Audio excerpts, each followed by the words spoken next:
Good evening and welcome, ladies and gentlemen, to another night of NGS action. We are in Division A tonight, and we have an excellent matchup. I'm so stoked for this match. I've been waiting for this one all week, and we are finally here. We've got Nature's Cure going up against Mnaval.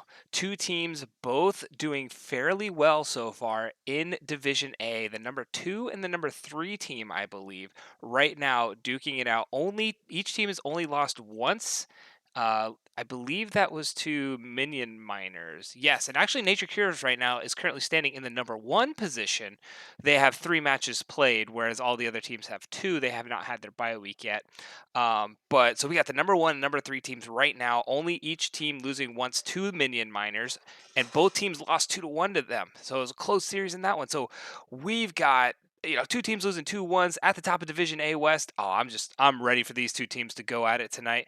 And who wouldn't be? Let me get you over to the map screen. By the way, my name is ISX. For those who are current and you know veterans of the channel, I guess is a good way of saying. Those who have stuck around for a while know who I am and what I do. But I'm here to bring you this epic matchup tonight, and so we can look and to see what happened. So Mnaval won the coin toss. They elected to go for map pick, so that gave Nature's Cure first pick, and so the bans worked themselves out that Mnaval banned Garden of Terror and they banned Cursed Hollow. Meanwhile, Nature's Cure, they banned Braxis Holdout and Volskaya, and the map pick that we're going to first is going to be Tomb of the Spider Queen.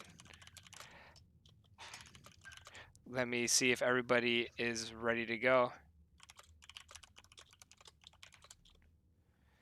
Make sure everybody's ready to go in the lobby so that we are set to go. But both these teams, they're itching, ready to go at it to start going back and forth. And I don't know enough. I have had the privilege to cast Nature's Cure before, and they were in the series where I was being trolled as the caster with the teams flip-flopping back and forth. But now I know the names. I'm starting to recognize a lot of these players since I've had the opportunity to cast them before, and they're on their right side, so I don't have to worry about that anymore, at least for tonight so far. I did have to make sure that they set it so that it's not a coin flip. Otherwise, that could have potentially given Mnaval both first pick and map pick. But got 2 readies, 1 from each side. I have let them know that I am ready. We should be jumping into map draft here quickly and going into the meta. So for those who have been following the scene, Tyrael and Falstad both received rather ambitious bugs, I should say. Ambitious bugs. Yesterday in the patch. They were banned from competitive play yesterday. They hotfixed it today, which good for Blizzard. Hotfixing obvious bugs in one day. That's play right there. But so Tyrael and Falstad are now both available for tonight. So they're banned for a day. Now become available. Tyrael had a bug where his passive was proccing off a minion, so he could literally like make Diablo cry with Diablo being like, "Hey, I thought I was the only one who could die and instantly come back." And Tyrael's like, "Nah, I got you one better." And then Falstad having a bug off of his level 7 talent ability, or no, sorry, it was his level 1 and 7, I believe. Something with the interaction. I didn't get a chance to play with Falstad. I was too busy doing other things last night. But Falstad could basically solo bosses at level 7 by himself.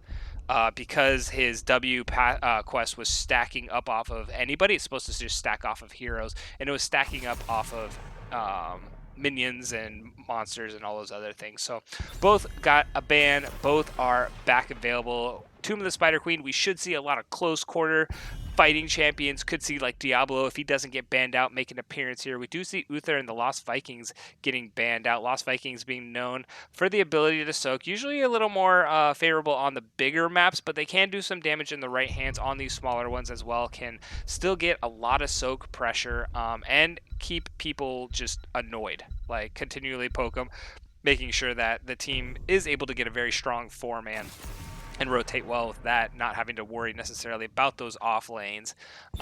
So the Lost Vikings not going to see presence here. Garrosh being banned out and instantly Zul'jin being responded to, but Chromie is still available here. Something to point out, Chromie has continually received a couple nerfs here or there, but she is still in a very good spot. Could still see some competitive play. She's had some of her other skills. I believe in the last patch she had a little bit of a buff to her time loop that her other ultimate, just to make it so like not every Chromie is insta-locking sands of time, but still very good alt on these small maps. So we'll see what Nature's Cure elect to go first, and they do instant, or not instant, but they do lock in that Chromie as their first pick. So like we were talking about, Chromie's good for all those reasons and then some. Chromie is just in a really good spot. But there are other champions as well. Tychus is one of the ones that I was thinking of, but maybe not that first pick. But Hogger's still available. Cassie is still available. Johanna is picked up in the first rotation as well. So we got a Johanna, Tychus, Johanna being one of those very strong early game champions, being able to put down a lot of damage, being able to play safe, and also get herself away with the Iron Skin. The Condemn is going to be able to be kind of a nuisance to Chromie, and the Blessed Shield as well.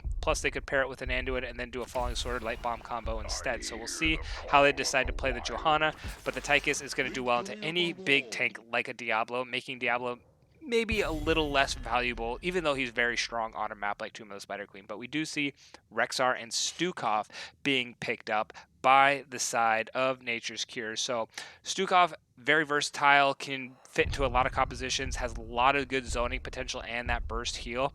Usually pairs well with the Diablo, with the variant, anything that goes in and tries to lock down one target, because Stukov can secure that kill and not let it to get away. Meanwhile, Rexar, just a bully of a person in that bot lane, in the off lane for whatever map he's on. I've seen Rexar played on Tomb of the Spider Queen before in these higher levels. It's nasty. Like, Rexar can do a lot of damage, being able to keep people off of the turn in and also be soaking up a lane, or being able to almost double soak with his if he rotates really well with the Misha and the Rexar between those top and bottom. So we'll see how I anticipate it's going to be a bottom lane Rexar, but and then just his overall chase potential, like especially with the Stukov and the Chromie. Now they just need somebody to really hard engage, and they've got a lot of lockdown. So maybe see a variant here. Did not get banned out. We did see Diablo and Sonya getting banned out, so Diablo is not going to make a present on one of his best maps. Sonya is one of those very good split pushing, dual soaking champions that can rotate between the top and the mid, so not going to make an appearance. We do see Leoric and Lucio being picked up. Leoric is going to be able to match up well against the Rexar. Lucio's there just to add more shielding potential, but with the Johanna and the Lucio, I wonder, and the Stukov, I wonder if we're going to see top variant come out, because top variant has the Shattering Throw, counters Johanna, is able to use the Protected to negate Tychus's minigun, and can get through any sound barrier that Lucio provides. So top variant has a massive value right now. I don't know if they'll lock it in or not. We do see the ETC instead of the top variant coming out. Going to be able to provide a lot more playmaking potential with the Misha, potentially, and the fear of the mosh pit as well. They only have the Blessed Shield, the Grenade, and the Boop right now from Lucio. We'll see if they pick up one more. I mean, Leoric at level 20 gets his silence on his Entomb, but Kerrigan gonna finish it out for Sailwater. Kerrigan being able to do a lot of ganking potential. She's gonna have the chance in this map because she gets it's such a small map that she has so much more fighting potential. She does a lot better on these smaller maps. So excited to see the Kerrigan pick up here. And then Jaina going to round out the composition for Tomb of the Spider Queen on the side of Mnaval. So they're not going to go for another Mosh interrupt.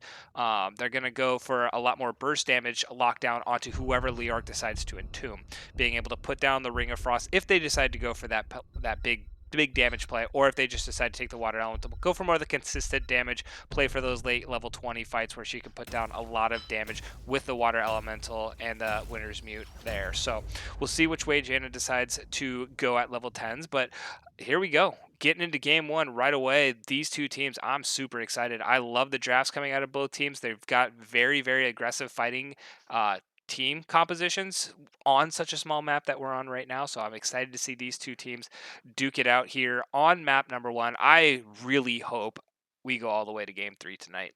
You know, every caster's dream is to go to game three. These two teams would not disappoint if they took it to a game three. Everybody who's here watching, you're in for a real treat tonight. Let's go ahead and give some shout outs. I see Air in the chat right there. Go ahead and give a shout out if you're watching for your fans. Show who you're rooting for in the chat. Throw up some flair. Let's get this game going. There's gonna be a lot of fireworks pretty much around that mid game. Looking at these compositions while we wait for this draft to load. I don't know who's got the hamster right now, but you know, the early game is definitely looking like it's going to. Oh, here we go. We finally got in. All right.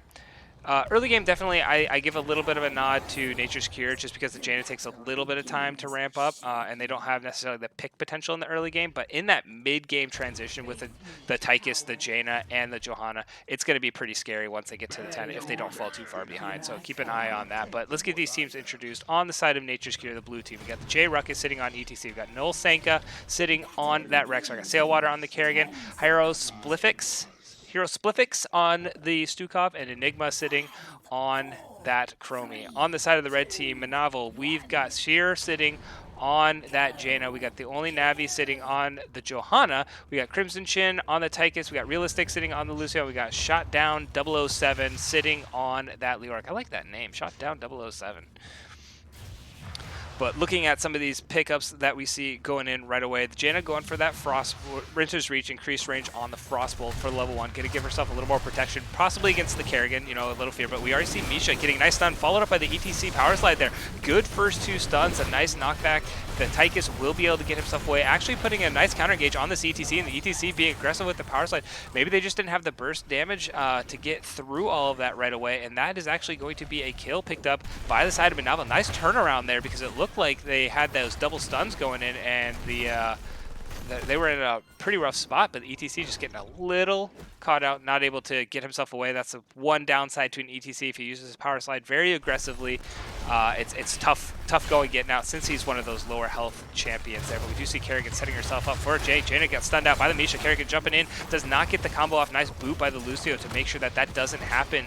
And everybody is able to get away on the side of Mnaval. We're going to see this a lot. We do see a little bit of miss soak in the top lane. Rexar not able to get it. I anticipated the 4v4 in the bot lane with the Leoric and the Rexar. I think we are getting it now. I really don't know on a map like this who that favors in the off lane, but we do see the side of Mnaval going ahead and picking up this bruiser camp in the bottom. We got Nature's Cure going in, trying to contest this. ETC setting up for a nice slide in the back, taking a couple tower shots though. Kerrigan lands a big 3-man stun. Unfortunately, Chromie wasn't in range to be able to follow that up. Jaina is completely out of mana right now, so the entire side of Nature's Cure should be able to see that and know that Jaina's not really going to be contributing much to the fight. Nice power slide going through on the Tychus there. Kerrigan able to follow up and get that kill. That is a nice pickup by the side of Nature's Cure. Johanna getting away just barely. Jaina having to go back for mana there, so this camp is going to go over to Nature's Cure. Meanwhile, like I said, I don't know really who this favors. Rexar, I think, has the better soak advantage in this with the Misha, but Leoric has great wave clear as well. So Leoric should have a good job at being able to clear that up. So I'm really curious to see how that top lane or that off lane matchup is going to go in the bottom. I know how to be in the bottom, but we do see the power slide going through. Kerrigan getting herself very low, took a couple tower shots there, trying to get herself away from the Tychus. Tychus does have his grenade up, able to throw it down and connect that kill onto Kerrigan there, and that will be a nice pickup for Mnaval there, being able to respond, get this camp, push past the bruiser camp, and get a kill. Huge pickup there. And Lucio is about halfway done with his level 1 quest so far. Interesting note, Stukov going with the Fetid Touch at level 1. That's gonna give him a lot more ability to use that weighted pustule when he gets that finished off. So he's gonna be able to get a lot more lockdown come level 13 time. He's really gonna be able to put a lot of crowd control down later in this game. But we do see Stukov checking through. Jaina is able to see him. Tychus putting down some damage, but the power slide was connected onto the Johanna there. Nice 2-man grab by the Kerrigan, followed up with the stun. Chromie trying to do her damage. We do see the Misha rotating down to the bot lane. Unfortunately, everybody on Mnaval was able to get away. Nice clear from Mnaval to get themselves to safety, and now they're coming back to contest. Johanna interrupting with the blind. Tychus taking all 3 shots from the Chromie there. Lucio's kind of in a bad spot, but able to get himself with that move speed. Nice stop by the Chromie. Time stop Stukov in a little bit of a rough spot. Chromie is going to be able to put that damage. Tychus able to get in there and finish off the kill. Nice 3-man power slide and follow-up stun from the Kerrigan. Kerrigan's going to love jumping around with the Ravage and picks up 2 counter kills in return. Nice synergy there, and that was a lot of gems lost, getting that kill over onto the Leoric, and nobody was able to pick it up due to being in a really rough spot. So good gem denial, good objective denial with those pickups by the side of Nature's Cure. I'm super impressed with that play. The ATC, it looked like it was going to go a little worse for the wear when Tychus got in there, was able to pick up the kill onto the Stukov. But the ETC landing the 3-man power slide, Kerrigan getting a 2-man stun on top of it, and being able to jump over the wall to clean up some of those kills. Big play coming out of Nature's Cure so far.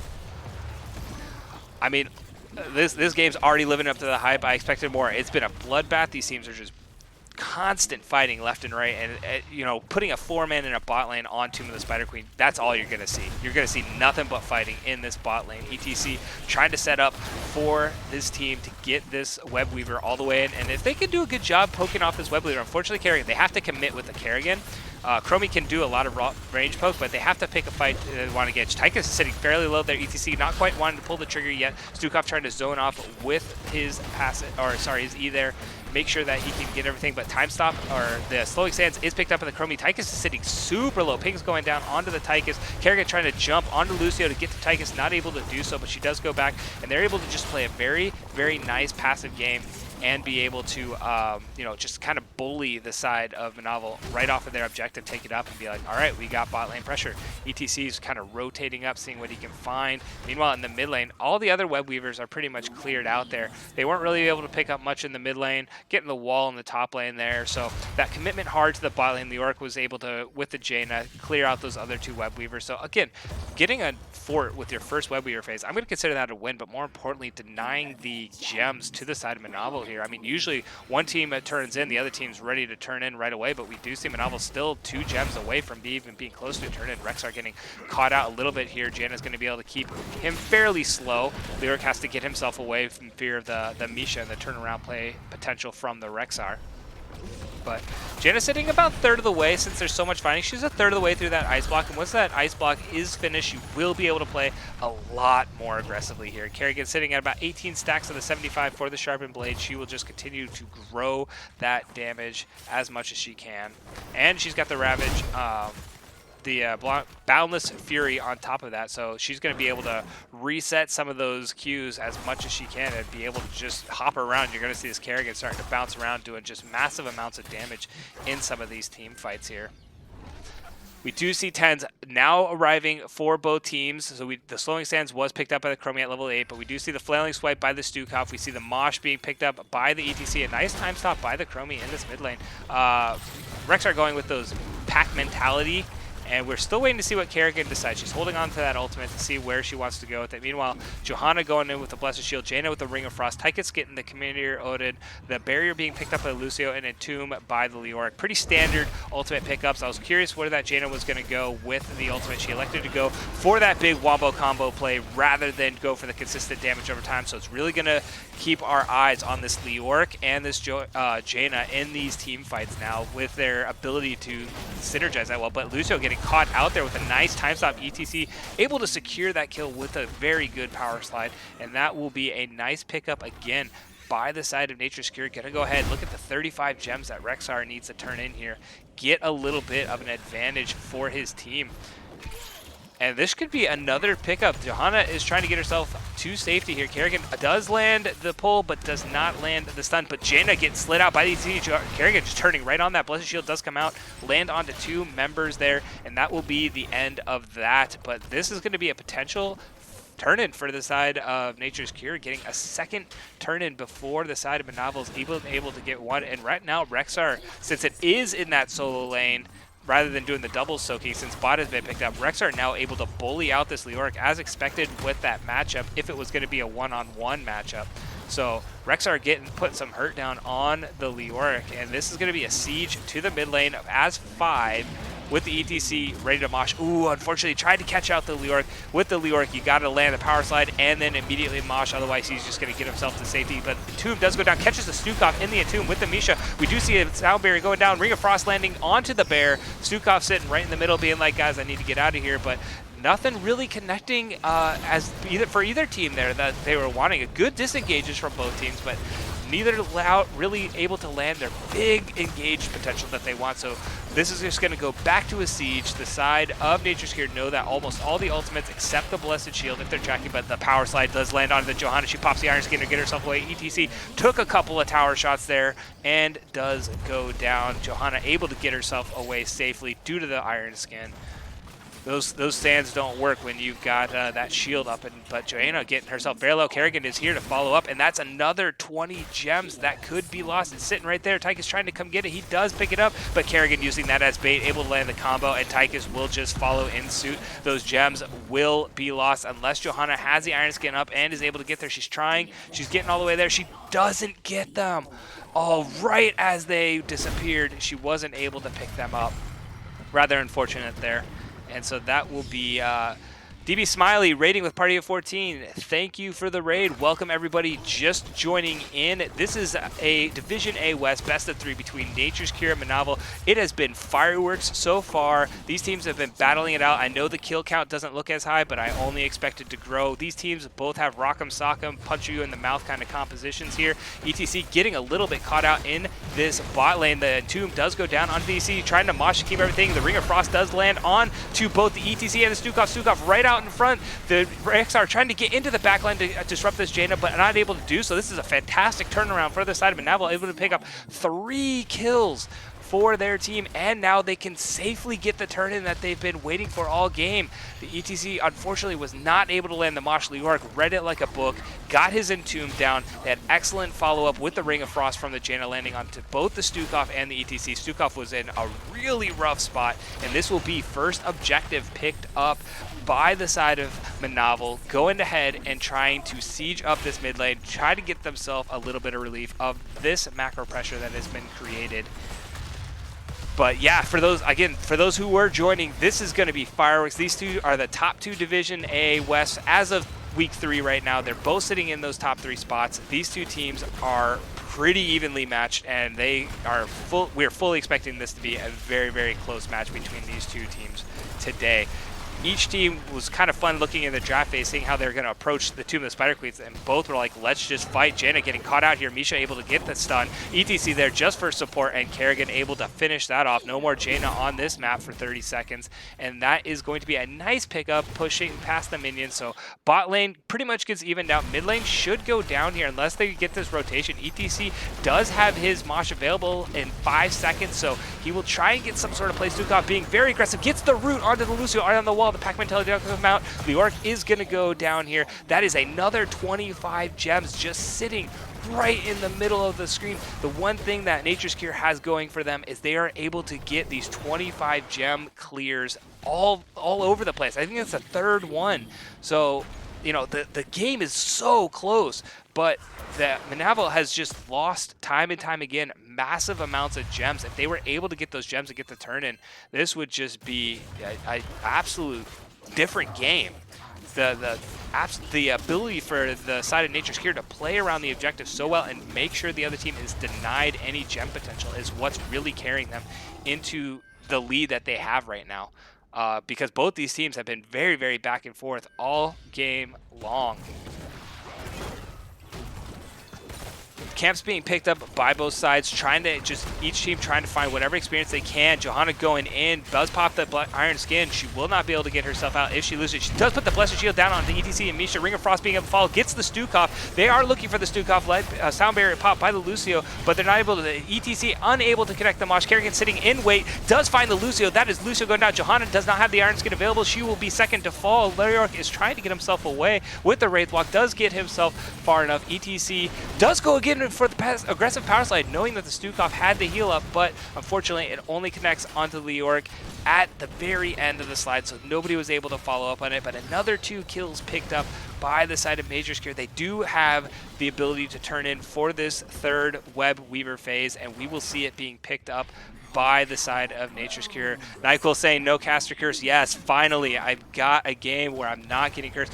I mean, it's been pretty good in NGS so far this season, except for I think it's Heroic. It's either Heroic or Nexus. I can't remember which one. I believe it's Heroic. I'm like 0 for 4 in Heroic casts. Whenever one Lost Popochos team is in and Kyrie's Tempest, I've tried to get their games all week 1 and 2, and they've always been canceled. So I've just kind of stopped trying to cast those because I think it's a sign when I'm 0 for 4 in one specific division. But anyway, getting back to this Web Weaver phase, we've got a nice siege being formed up in the mid lane by the side of Nature's Cure. We do have pretty good defense with the Jaina. As long as she can stay safe, ETC is going to be hunted out. The root does go down to the Tychus. Tychus. Misha there for the follow-up. Kerrigan able to pull himself. Look at this crowd control going onto the Tychus, but he's still able to get away. ETC getting rooted out by the Ring of Frost. He's getting very low, but Stukov able to keep himself alive with the... Oh, Jaina being able to finish that off with the burst. Fantastic job getting herself back into position. And I do not know how that Tychus was able to live through the just absolutely immense amount of crowd control. He got rooted out by the Stukov, he got followed up by the Kerrigan, he got followed up by the Misha, he got followed up by the ETC,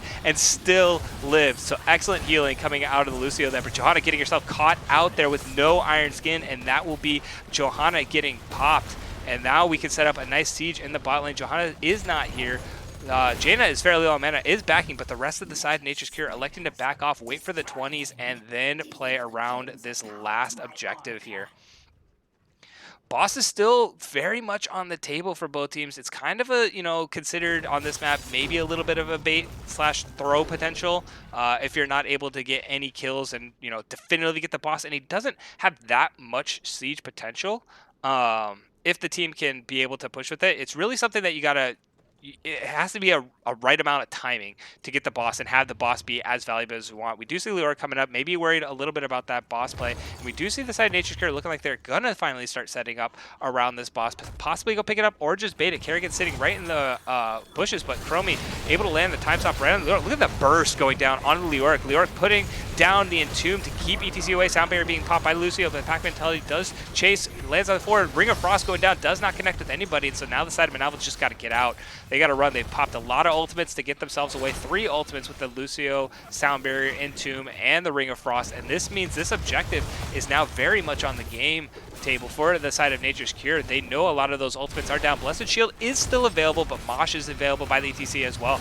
They do start to push past. The Sailing Sands are in a very good position so that everybody, the Iron Skin was just popped by the Johanna there. She does have it traded, so she's got the reduced cooldown, but this objective is just getting continually picked on. Meanwhile, Tychus is trying to get on the Stukov in the back. Stukov trying to kite through as much as he can. Odin is popped. Reorc is here. He's coming to the fight. Stukov getting very low, but does not go down. Chromie having to watch out as well. The Blessed Shield was utilized there. Everybody's grouped together. Nice pull by the Kerrigan, being able to put down all this damage. Leoric, I don't know how he's not dead. Jaina does go down. Leoric to follow. Now we got a nice 2-man mosh pit going down from the ETC. The Lucio is not... Oh, he does get the barrier off, and he gets himself away. Kerrigan is there to maybe make sure... Look at the bounces coming in from the Kerrigan, getting that level 7 talent, able to get a couple of those procs, and this boss now is going to push in this top lane. This is going to be probably GG. Nobody alive. A boss in the lane, all the minions pushing in, and all the DPS alive for the side of Nature's Cure. I don't see any way that this is going to end any differently. Leoric is going to try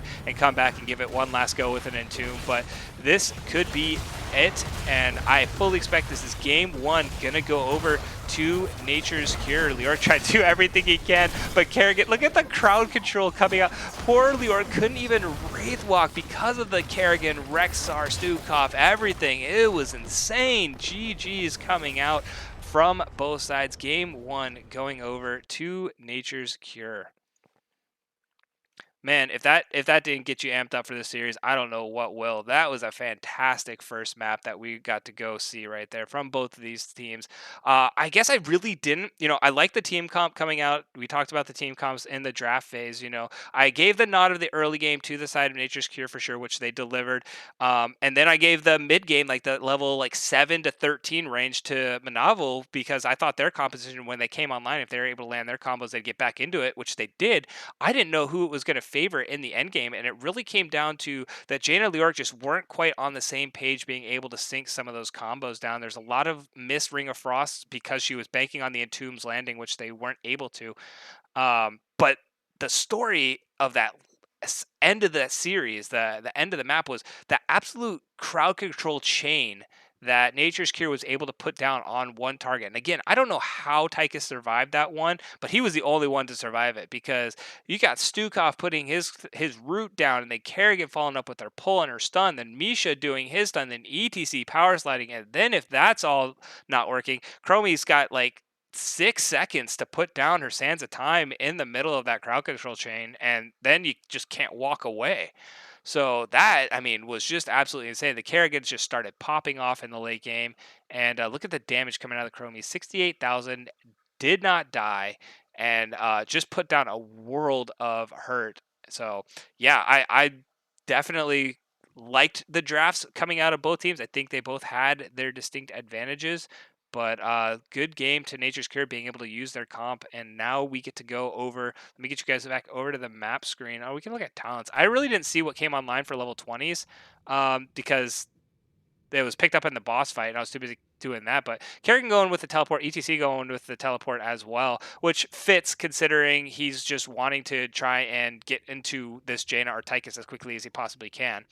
The Stukov electing to go with that top off, so just getting just that massive healing. Chromie going with the piercing sands, and then we got the Rexar just going with the increased kill command on his ultimate there, getting more damage and more crowd control. As if they didn't have enough. And then the ultimates picked up. I think they picked them up pretty much while they were dead there. So I don't know if they really got any value there. But Johanna going with that Radiating Faith, being able to stun the whole team rather than just 3 targets and the stun lasting longer. Jaina going for that snap, the cold snap, which is interesting considering with the Wizard's Reach. I mean, I guess they would play well with the Entomb if they could have landed that combo there. But with this Winter Reach and just wanting to hide from the Kerrigan engage potential, I thought she might have just gone for the increased slow. But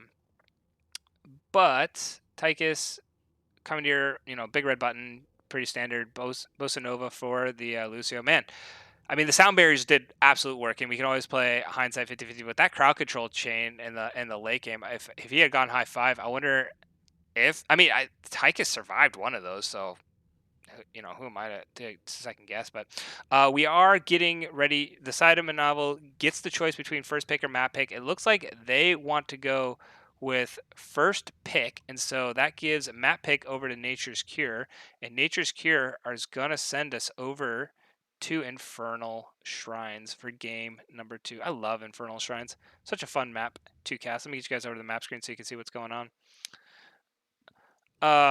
Infernal Shrine's gonna be going on in game number 2. So now the side of Mnaval, they get first pick rather than giving it over to Nature's Cure. Now the Chromie could potentially be in their pocket if Nature's Cure did not decide to ban it out. And I love to see. I love these higher competitive games where it feels like Chromie is just like passed around like a party favor. Like she's like instant ban or instant pick up first pick, and like every game that I cast that's probably like Division B or higher. Like she's just, and that's because there's so many people who know how to use her so well at those higher levels that she's just devastating to deal with. Oh, you almost got an icy edition. I would love to play. I mean, I'm not going to complain.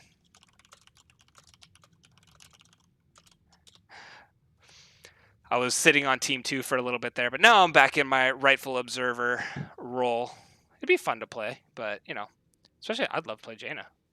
Since I had a Jaina player, I'm like, guys, let me play Jaina.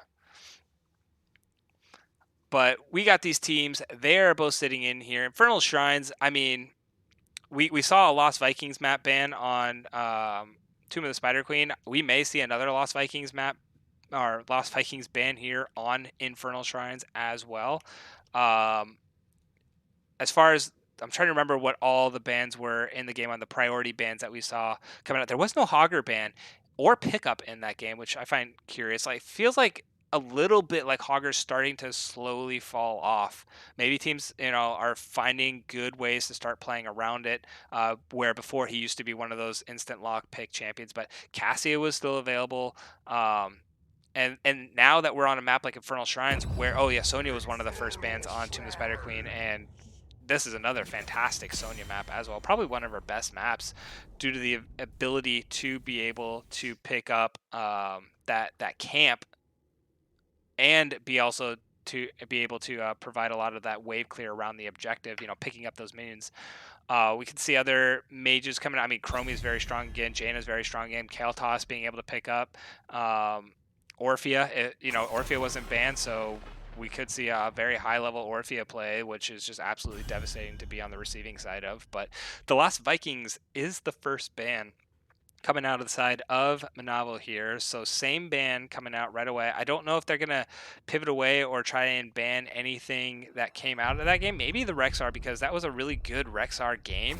And I know that Nature's Cure, they do fairly well with Rexar, and they play him on some of these other maps that you typically don't see Rexar on. But same bans, Uther and the Lost Vikings here.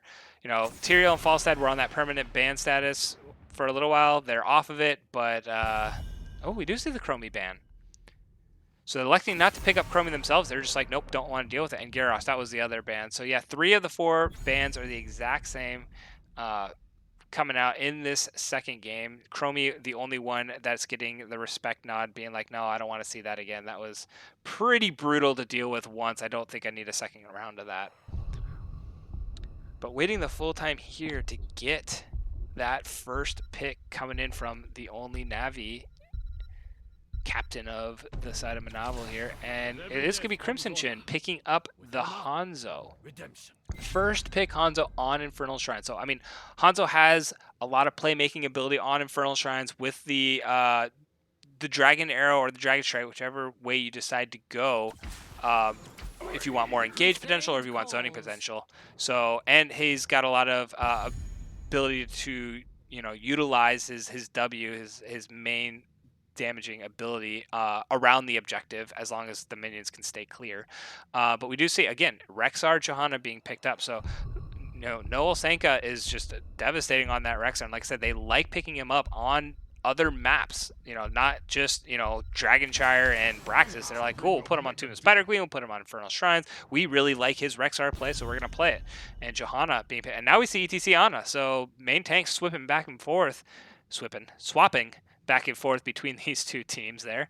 And Anna being picked up there, going to be able to put down the nano boost on. We'll see if they pick up a mage or they elect to put it down on like a Malthael or something to see what they decide to go with here in the later phase of their draft. But no Cassia ban yet. Johanna being available. Sonya getting the ban out here, so nobody on the side of Nature's Cure is going to pick it up.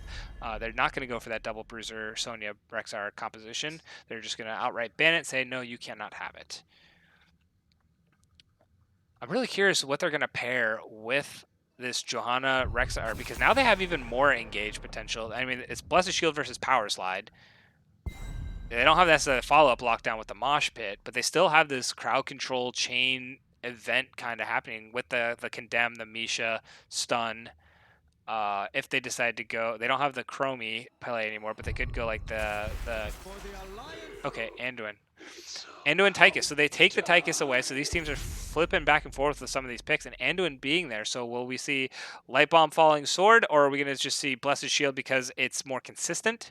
And you can utilize it to interrupt the ETC as well from a potential mosh. So we'll see how they decide to play that one out. We have a lot of other interrupts for the ETC with the Tychus and the Anduin being able to yank people out of that mosh pit as well. Vote yes for Junction.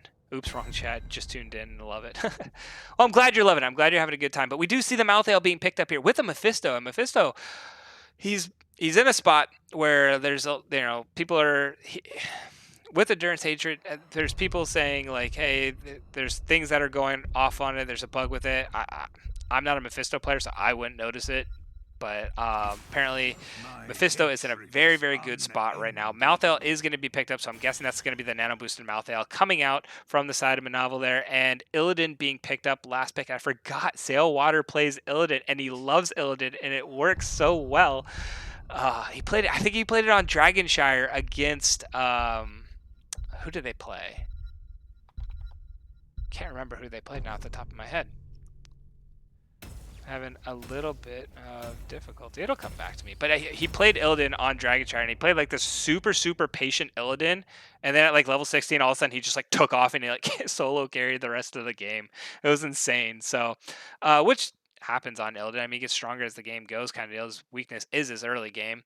But here we go. Game 2 coming in. I really like the response in the draft that Mnaval has put out here.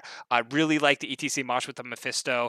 Malthael able to be there with the Nano Boost to be able to put down damage, and then Hanzo's there for just consistent good measure DPS, especially around this objective. I wonder if he's going to go for the Dragon Strike instead of the Hungering Arrow, or Dragon Arrow here in this game 2. Meanwhile, on the side of Nature's Cure, I mean, they showed a very, very good game 1 coming out. I know Sailwater plays a very good Illidan. I know we've seen Noel Sanka play an amazing Rexar already, and he's just going to continue to bounce off of that. And then the Johanna Anduin. I mean, I'm interested to see how they decide to run that down.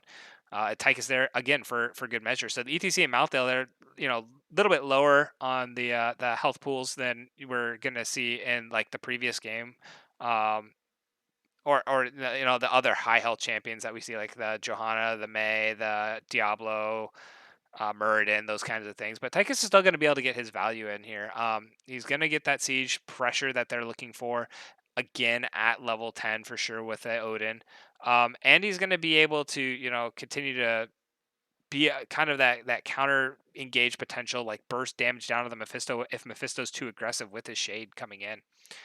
So Trollden saying Nature's Cure has 3 Warcraft heroes to Mnaval's 1, so I think they're favored. Hey, that's a good way of deciding who's going to win the game here, is who's got the more Warcraft heroes. I'm personally a fan of StarCraft since that's my background coming through. What in the world? Sorry, we got to pause and I'm curious what is going on. It looks like, oh, okay, somebody said fire alarm and I was like, what? Fire alarm. But my background is StarCraft. I loved playing StarCraft back when Brood War was out when I was like 10. And then, going all the way through StarCraft 2 and playing that one competitively. That was a lot of fun. So I'm partially in favor to the StarCraft heroes, but I can't see the team comps off the top of my head. I'm trying to remember them. All I've got is Illidan and ETC. It's a one-on-one duel between those two right now. Maybe Mnaval having 2 Diablo heroes on a Diablo map will overcome that handicap. There you go. That's a nice nod back to Mnaval there, or Mnaval. I'm trying to. They say it's Mnaval. I say Mnaval. I don't know why. It's Mnaval, like the Navy, or your naval. But we're waiting. There's a slight DC going on, so we'll see if people are getting back. But go ahead and give your shout outs. Cheer for your teams. We've got a 1-0 series, looking to send it to a game 3. If you're in favor of Nature's Cure, wanted to take us to bed early tonight and go with the 2-0 sweep, make sure you throw your shout out and support for Nature's Cure. If you want to see this game series go to a game number 3 and get that hype train rolling, go ahead and give your shout out for Mnaval. I keep wanting to say Mnaval in chat, and hopefully they are able to bounce back and respond and give us a victory here.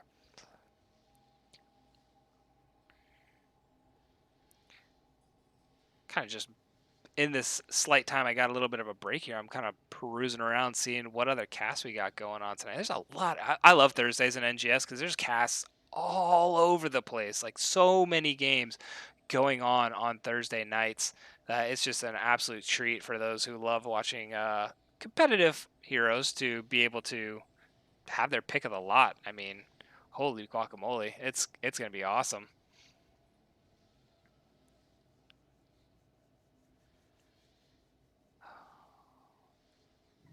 I always root for the green team, but blue or red always. Imagine. Yep, it's got to be one of those two. I don't think I've ever. Although I haven't ever seen. Is it possible to end this game and end Heroes of the Storm in a tie? Like both cores were at 1% and each team hit a skill at the same time. Is it possible to actually get a tie in Heroes of the Storm? I do not know the answer to that question. I've never seen it, but we've got Reddies coming in. We are getting back. Somebody answer that question while I get you back into this game. Let's get these teams introduced. On the side of blue team, we've got Nature's Cure. Sorry, I sent it to the wrong tab there. We got Nature's Cure. We got the J Ruckus sitting on that. I believe it's Anduin. Enigma sitting on the Tychus. No, it's not Anduin. Who's he on? Oh, he's on Johanna. Heroes Plifix sitting on the Anduin. We've got Sailwater on the Illidan and Noel Sanka sitting on the Rexar. Meanwhile, on the other side of the map, in the red side, Mnaval, we got Crimson Chin sitting on that Hanzo, Silence on the Mouthale, the only Navi sitting on ETC, Seer sitting on the Mouthale, and we got Realistic sitting on that Ana.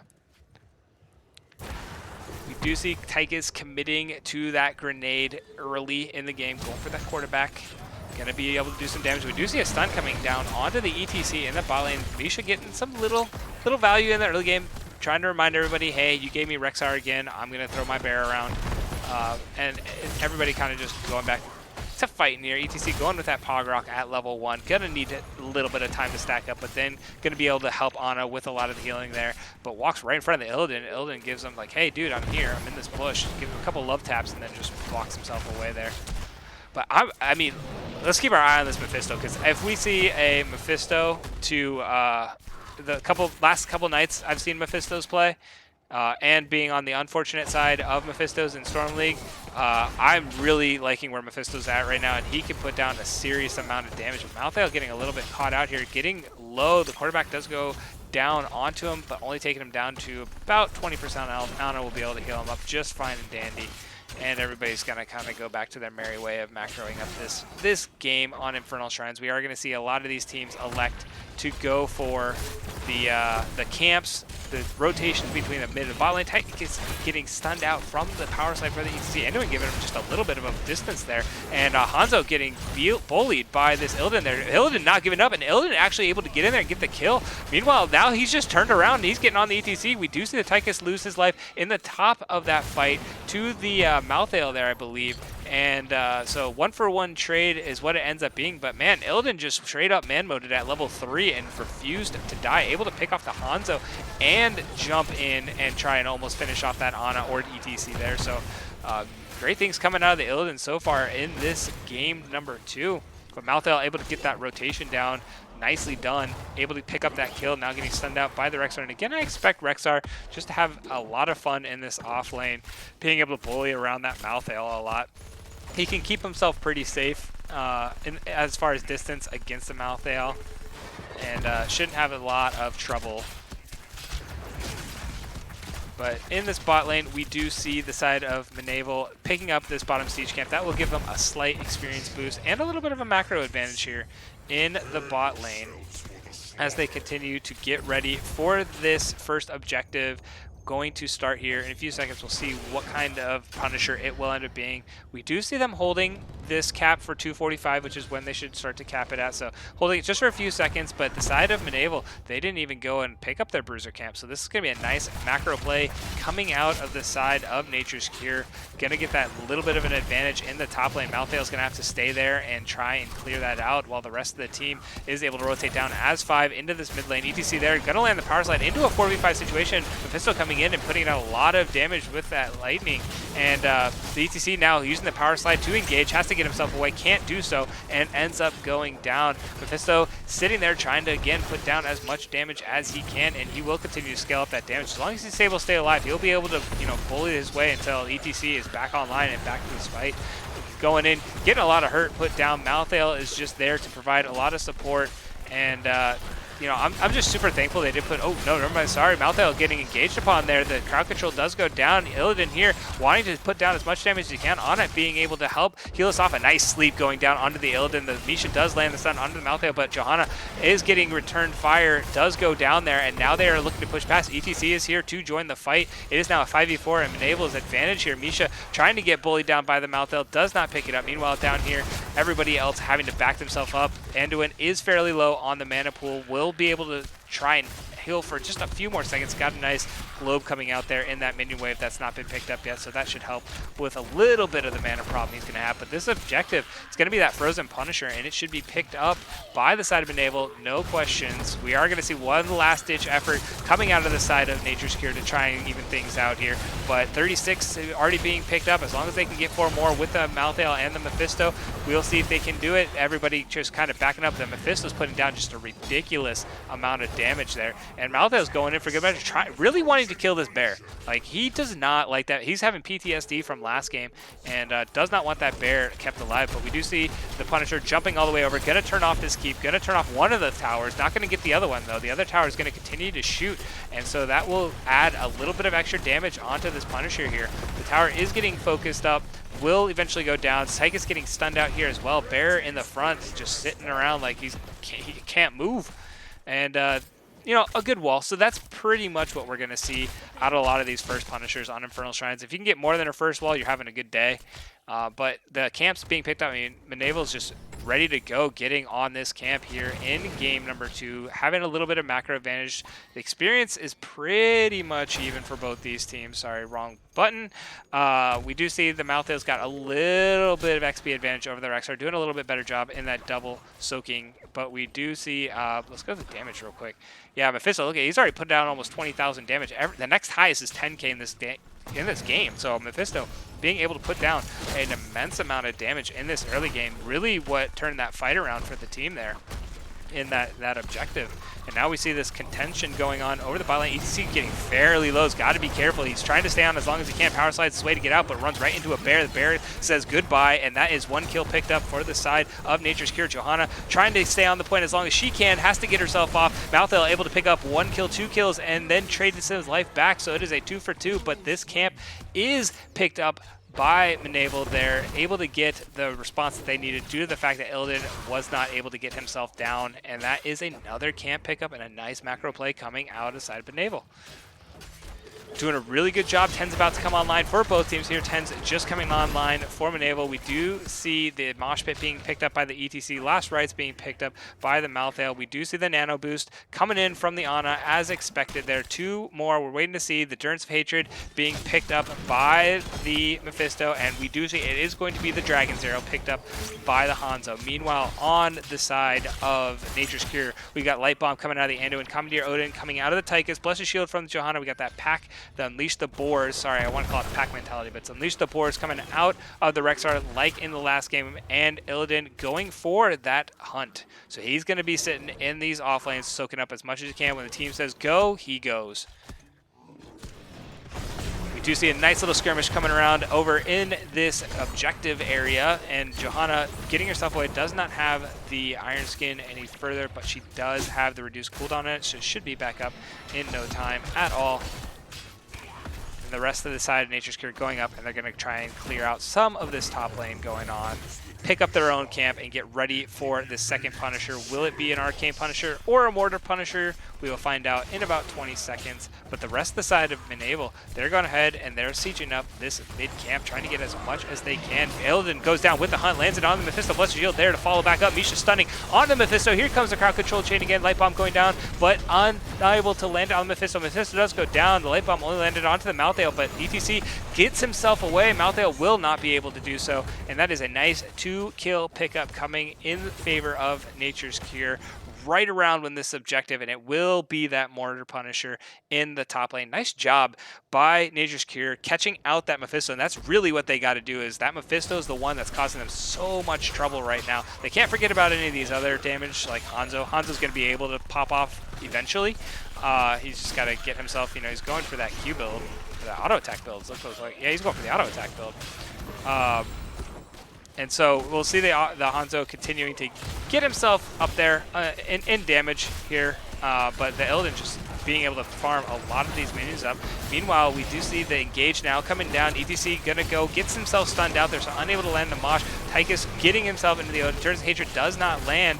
And so that is a bunch of ultimates already being utilized there. The Nano is used on the Malthael. He's able to get around and do some serious 3-man Mosh. Oh, but a nice condemn time by the Johanna there. The return engage coming out. Light Bomb going down, landing onto 4 members there. Holy moly. Hanzo able to get himself away, but ETC does go down. The Dragon Arrow trying to save the Ana, but Ana does die. Meanwhile, Malthael trying to fight up in this top lane against the bear that is just not given any cares and does take him down. Illidan takes a couple shots from the towers there and does go down himself. So that is a nice 3-for-1 pickup with the objective coming out from Nature's Cure. They've gotten themselves back into this game and in the driver's seat and are going to have a good time sieging in this top lane. This wall is going to go down. Mephisto trying to get the Punisher back to take as many tower shots as he can, but since he's at such low health, he really can't provide any more assistance than that. ETC is now returning. Hanzo should be able to, you know, poke safely from a distance. Doesn't have to worry too much about the engage potential. Hanzo being one of those safer auto attackers, or sorry, damagers from range with his Q. He's got that long Q that he can be able to put down some damage. But Mephisto, again, being the one to hop the Punisher over, ETC will tank this up. The wall should go down, and that should be about it. This Punisher will fall. Thankfully, the Mortar Punisher as long as you pay attention to the circles on the ground, not the scariest Punisher in the world. Just don't get hit. If you do get hit, it does actually do quite a bit of damage, but most people can just say, hey, there's a big blue circle or a red circle under me. I need to walk away from that. And so here we go. One Punisher picked up by both teams. Really only the top tower is the thing that has been fallen so far. Mid tower is getting fairly low. We do see the Anduin scouting out Mephisto in the bot lane. The rest of the team rotating down from both sides. The side of Nature's Cure going to get here just slightly earlier than the side of Mnaval. But ETC, he's got that Pog Rock sitting on 19 to 20. If he can get this last globe sitting right there, he will be in a fairly good spot to start healing up his team just a little bit more. Misha going in with the stun. The condemn is popped by the ETC. Puts down that W there, sorry, in the middle of the team. And Mephisto able to put down some damage. But this camp, again, looking like it's going to be able to be picked up by the side of Mnaval. They're just able to somehow always pick up these camps, be able to put down the damage with the Mephisto. And now Johanna sitting fairly low. Gonna have to get herself away, get herself a little bit healthy. Anduin will be able to top her off, but you know, they're not able to create any real pressure until that happens. Meanwhile, Mnaval is going up. He's gonna start getting some of this soak in the top lane. So it is a 5v4 here in this bot lane right now. And this camp is going to be the next focus for the side of Nature's Cure. I like what we see coming out of Mnaval. He's just, you know, I don't want to fight right now. There's nothing really going to happen in this bot lane. We tried it. It didn't work. Let me just go get the soak. Try to get my team on its close and experience gain. If they're going to fight, it's got to be now. Mnaval's got to rotate in because 16s are about to come online for the side of Nature's Cure. So if they're ever looking for a fight, it's either commit now or just play passive until you get your own 16s. But ETC getting rooted out by the Anduin there. And Johanna's kind of sitting in that bush. Didn't really elect to follow up on ETC. He did have the power slide available, so maybe she was waiting to see if that got burnt before she committed the Blessed Shield.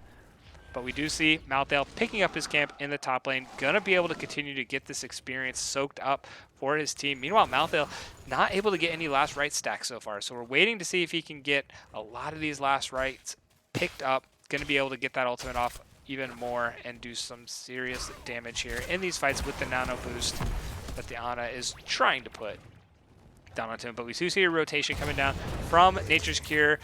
Ooh, the Sleep Dart does miss, and so Ana getting caught out here. She does get hit by the Condemn. The Hunt goes down, and Blessed Shield goes down. That is going to be one dud. Ana, ETC will follow in tow. Turns Hatred being popped out onto two members. He's trying to put the return damage, trying to get somebody low for Mnaval, but unable to figure that out. Meanwhile, sorry, Illidan was just bullying down the Hanzo. I thought Hanzo just got himself out, but Illidan said no. He was able to get down into that bottom lane and finish off the Hanzo. So that's 3 kills being picked up by the side of Nature's Cure. Fantastic engage, again, right around the objective, this Arcane Punisher. You know, they're not able to get this top lane addressed quite yet. Illidan now going to go respond to it since they have numbers advantage for this camp. But this camp's going to be picked up pretty uncontested, actually completely uncontested. The side of Mnaval is just going to go get this camp here in the bot lane, maybe try to push out this bot lane with the Mephisto, or sorry, the Mnaval is going to go in the bottom lane. Mephisto's going to soak up this mid lane here. But this camp still being just, you know, hanging out, not going to do anything. It's not really needed at this point. They got the siege going in the mid lane, and now they've got the Arcade Punisher to assist them. We will see what they're able to do with this jumping around massive Punisher coming through. This wall is going to go down. The fort should follow in tow. ETC being the one to take the shot this time instead of the Mephisto. And the Punisher getting himself down to about half health already. The Endurance of Hatred being thrown out. It does land onto the bear in the front. ETC going in, does land the mosh onto both the bear and the Odin there, but that is all that he was able to do. ETC just melting Mnaval, trying to get himself well. Meanwhile, Illidan just tanking up this entire backline. The Hana getting a little too aggressively there, does trade her life away, but able to get the Mephisto in return. So a nice 2-for-1 pickup. The Punisher is still available and going to hop this over. He will not be able to provide much more siege damage than that. They have to be respectful of the Mnaval being alive with the Dragon, the arrow still being available on the Hanzo. Hanzo did not let that thing loose. And so if they dive a little too aggressively, this could be a very good counter from the side of Mnaval if they have it available, but they're electing just to back up Nature's Cure. They know they're going to get their 20s first. They just have to play safe, pick up a lot of this map, and they should be good to go. And we do see the Illidan now starting to come online there. Oops, sorry, don't want to follow him around. We do see the Illidan starting to come online in this bot lane and going to be able to provide just a lot of damage. In you know, these later game team fights when we get to them. I hit the wrong button. My fingers are a little tiny. If you've played any other games with me, you know my alias is Tiny Hands for a reason, and I put the wrong button, and so I decided to follow the Anduin around for a second. But we're not following Anduin anymore. We're going to go back. We're going to go siege up this bot lane, and we do see a fight potentially going to start brewing here in this bot lane. We got the entire side of Mnaval and the entire side of Nature's Cure. The hunt goes out, but the Church of Hatred lands on the Anduin. That is going to be one dead Anduin. He's got nothing. The ETC was able to buy enough time with the mosh pit, so that's a good pickup. The Illidan going to come down, trying to provide some damage. They got to find a way to be able to lock down this Illidan. The Mephisto going in, providing any damage that he can. Malthael trying to keep himself alive with the Ana. Ana landing a nice two-man sleep dart, and the return damage onto the Illidan and the Johanna. This is a fantastic turnaround. Another pickup on the Misha. Tychus having to run for his life. Can Mephisto get himself aggressively? The Rexar getting very low, but Hanzo, yes, he does pick up the final kill. Good 4-for-1 turnaround. Ana MVP in that fight. That was a fantastic sleep dart into damage, into a Mephisto. That just turned that entire fight around. Great job done by Mnaval, getting themselves back in it. See, they do one good thing, and I go back to calling them Mnaval. They did one great team fight, able to just delay, make all the ultimates be wasted by the side of Nature's Cure, and then find a way to get themselves back in that fight, play the long game, and Hanzo able to put out a lot of that consistent damage. Tychus is just sleeping here. Will they be able to get a kill? I don't think so with all the crowd control that they just have on cooldown right now. Ana's really the only thing that can provide any until the arrow comes back up along it. But we do see 20s now being picked up by the side of Nature's Cure. Nexus Blades being picked up from the Illidan, gonna be able to do more damage and slow that enemy team there. We do see the Desperate Pair coming out of the Anduin, gonna be able to just drop a massive heal on whoever needs it, really.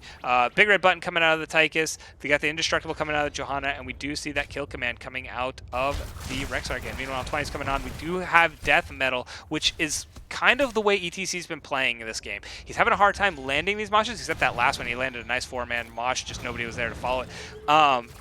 But he's playing so aggressively. He's sliding into the enemy team, trying to position himself well, and every one of these team fights, I've been seeing it. So going with Death Mosh, he's going to want to try and just place himself perfectly so that he can get that ultimate lockdown for that Mephisto, who did decide to go with that Mimic at level 20, so going to be able to do double damage with the Lightning. We got Play of the Game coming out of the Hanzo. We've got that Armored Stance coming out of the Ana, and we do see the No One Can Stop Death on the Malthael, going to be able to get himself return to fight pretty quickly. The Light Bomb does go down on the Illidan, jumps, and the backline gets 3 members there. Hanzo able to get himself away. Blessed Shield goes down to provide some counter engage, but Tychus able to finish off the Hanzo, no problem. Meanwhile, ETC, the big red button, is going to be able to try and put some damage down. He does follow up on the Ana. 3 kills to none. We do see in the backline, Malthael was able to pick up the Johanna. He did use the last right, so he did get another stack on there. Meanwhile, Mephisto, he's going to do all he can. He's still alive and fairly healthy, so he's going to be able to put down a lot of damage here. Malthael, he's just trying to do everything he can to get this Rexar in the backline. Meanwhile, Mephisto may end up trading his life away here. He wasn't able to get as much damage as he thought he could.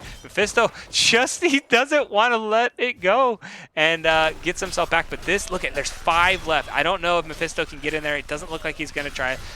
Sorry, I keep calling him Mephisto. Malthael. Now he decides to stop his back. He is going to go ahead and try to get himself in there and maybe pick up these last few minions here. He gets 2 there. Is he able to get the last 3? He gets 1. He needs 2 more. Can he do? Oh, he did it!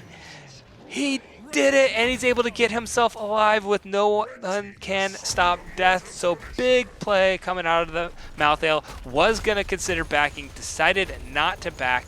I'm sorry, I wouldn't, like, I intermix Mephisto, Malthael, and last night I had a Mal'Ganis on top of it. So I had Mal'Ganis, Mephisto, and Malthael all in the same game, and I was just calling each other this. It was a mess.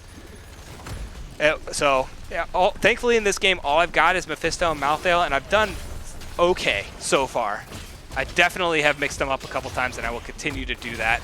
But we're just going to continue moving on with this game. That Mortar Punisher is dead. Great play coming out of the Malthael to be able to get the rest of that Punisher, saving his team.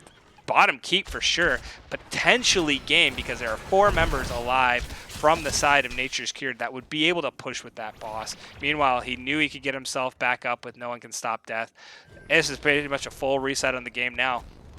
No, we got 3 forts down. ETC is sitting very aggressively, looking like he may want to go pick out this fight. Hanzo is pathing aggressively, like, come on, I dare you to throw that Blessed Shield out at me. I've got my team ready to rock and roll in this. Side Nature's Cure playing very patient, not biting on this. The Anduin, I like how they're putting the engage on the Illidan instead of the Johanna with the Blessed Shield. Johanna's there just to try and lock everyone down. The Illidan with the Hunt is the one that's getting the Light Bomb and delivering this special package to the back line of the side of Mnaval. And we do see them picking up their camp. The side of Nature's Cure coming in, gonna try and steal this camp away. Not able to get it. Turns to Hatred, goes down on the Johanna. ETC is there. Iron Skin is popped. Hanzo getting hunted down. The Light Bomb lands onto 3 members. ETC trying to reposition himself to get a nice Death Mosh. He needs to get more in the front to be able to use that Death Mosh. He's running away instead of trying to be there for the counter engage. Now he's coming back up. The Illidan does go down. Malthael is able to pick up 1 kill. He's trying to get more. Misha is there to be able to provide that stun onto the ETC. ETC is looking. He's trying. Oh, Dragon Zero does land, but ETC was not there. He's trying to get in the power slide. Nice condemned by the Johanna to deny the power slide there, but Tychus is getting lowered. ETC does go down, not able to land onto. No, he does land it onto the bear. The bear will finally go down. Malthael does go down in that trade, and that was a 2-for-2 kill. Malthael not able to get himself up quite yet. And all in all, it's back to the drawing board for both teams here.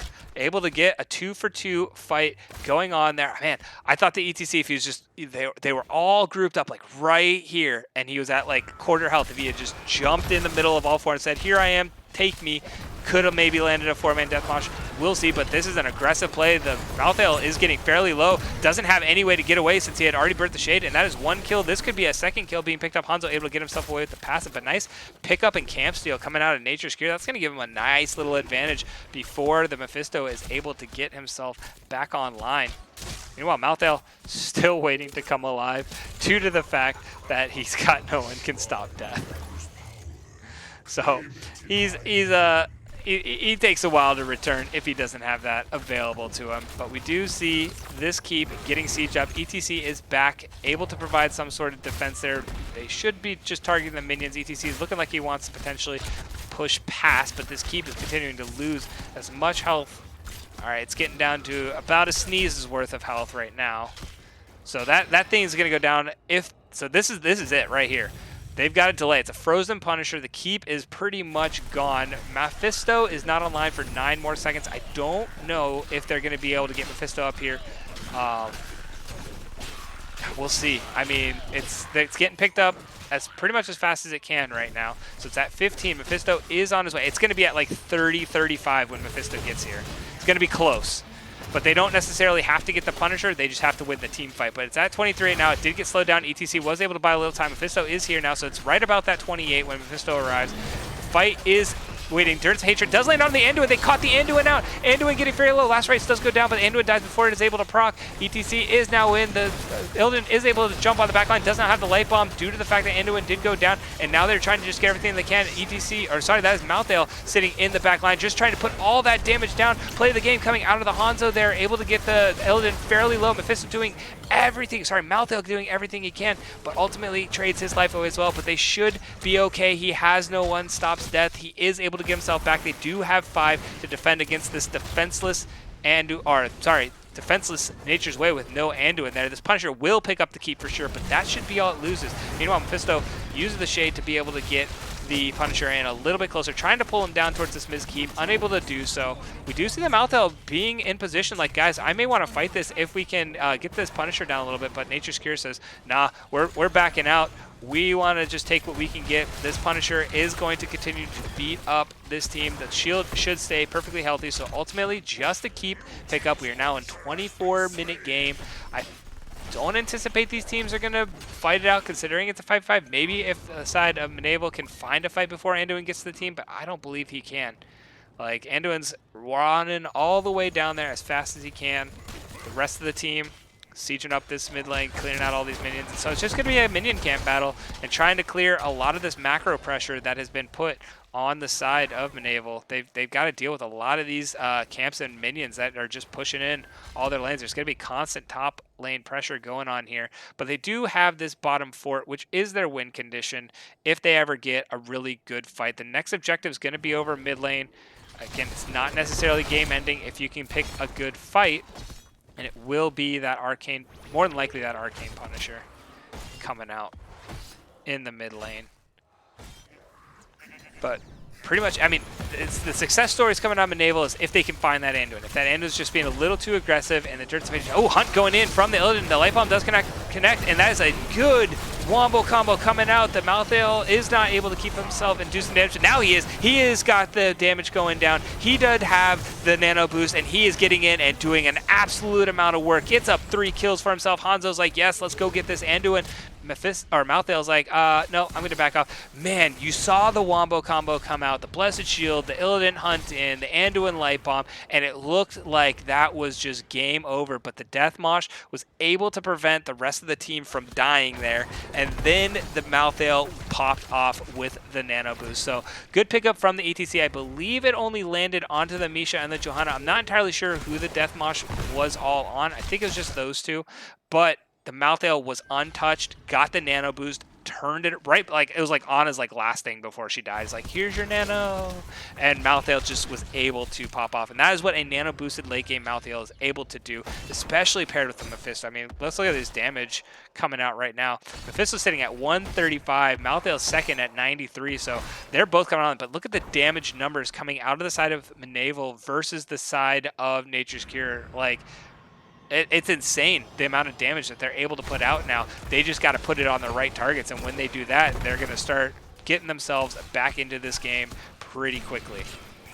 I think this late game, as long as ETC can keep positioning himself in that perfect position, I believe they have the recipe for success to be able to get themselves back in this game. Meanwhile, if the side of Nature's Cure can just land one more Hunt, Light Bomb, Blessed Shield combo and lock down the Ana, or lock down the Hanzo, or lock down the Mnaval, that's writing on the wall right there. So we'll see which team is able to execute this a little bit better in this potential asterisk on this last fight going on over this objective in the mid lane here.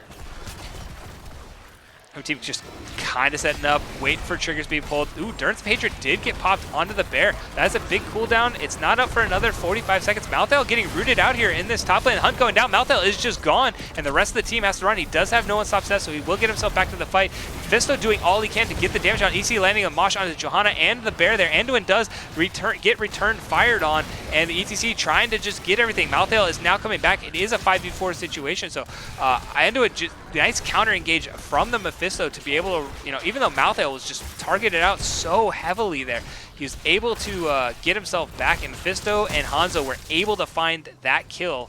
And we do see in this top lane, now he is going to back here. He tried to get this push in as far as he can, but I think this is potentially, they're calling for game here. Illidan's still sitting up in that top lane, not backing himself up quite yet. We'll keep an eye on the Illidan, see if he's going to try to end this game with these 3 minions. It's still 100% shield, so as long as he's not able to get anything, but right now he is starting to burn up that core in the background. We do see Mnaval backing up. Mnaval is going to get himself in to protect the Illidan, so that is going to stop that. Meanwhile, the 4-man pushing in this mid lane with this Arcane Punisher. Arcane Punisher, it's a 3-man. ETC goes in, doesn't have the mosh available to him though. Mephisto coming in, trying to put as much damage down, but this core keep is gone. This is about a half health Arcane Punisher. Illidan is back. The rest of the team has to back up because Mnaval cannot follow him back, and that negates a lot of the pressure being put on them in the mid game. And you can see it happening. Mnaval is just starting to build this momentum in the late game. They have this great late game team comp. They're able to build it up and continue it. We'll see. I mean, this Mephisto, look at the damage. 152,000 damage coming out of, I mean, Tychus has 120, so major props to Tychus for trying to keep up in that. But Mephisto's just doing so much damage on the side of Mnaval, just putting down the hurt, and now they've got some pressure in this mid lane. So they've kind of evened out this map for the most part. If they can go get this fort in the top lane, which, I mean, really at this point in the game isn't really worth it. ETC, they're looking like they want to be aggressive again. Maybe trying to find another fight. Anduin's like having a little bit of stress right now. Oh, he's really far forward. He does land the stun onto the ETC, but he gets caught out there. Play of the game goes down. Dirt to Hatred follows onto the bear. They're able to burn Misha down, but they cannot finish off this Anduin. Anduin getting himself fairly low. Hanzo staying right in the middle of the big red button will get himself destroyed, and now everybody's got to run. Everybody's getting back. They do still have them out there with the nano boost and the Mephisto, so maybe they're not. ETC lands a fantastic 3-man mosh. Look at everybody melt. 1, 2, 3. One of those was the bear, so I counted it as a 4th, but the Judgment being popped by the Janna. There's no way she's getting out of this. Absolutely none. Anduin tried all he could to heal through that, but the nice turnaround ETC landing a huge mosh there onto 2.5 members of the side of Nature's Cure, and this could be just the push for core that they need. Illidan trying to get in, keep this Ana down. He's going to do all he can. Anduin's there to heal him, but Illidan not able to do anything significant, and gets Ana down a little bit. Anduin now trying to get the Ana. Oh, he gets the root. Will he be a one more Ana? He does. Anduin gets the kill. Oh, MVP Anduin. Here we go. Anduin trying to, and he does by the time, but look at the core. It got cleared out. It got down to 11%. He's trying to buy as much time as he can, but Rexar is going to be up at 13. I don't think he can do it. Oh, the delay was there. He was stopping everybody from backing with it. Oh, he's going to get a two-man light bomb. The light bomb does land. This is down to 8%, 4%. The arrow comes in. 1% core. Oh, ETC. You got to be kidding me. Wow.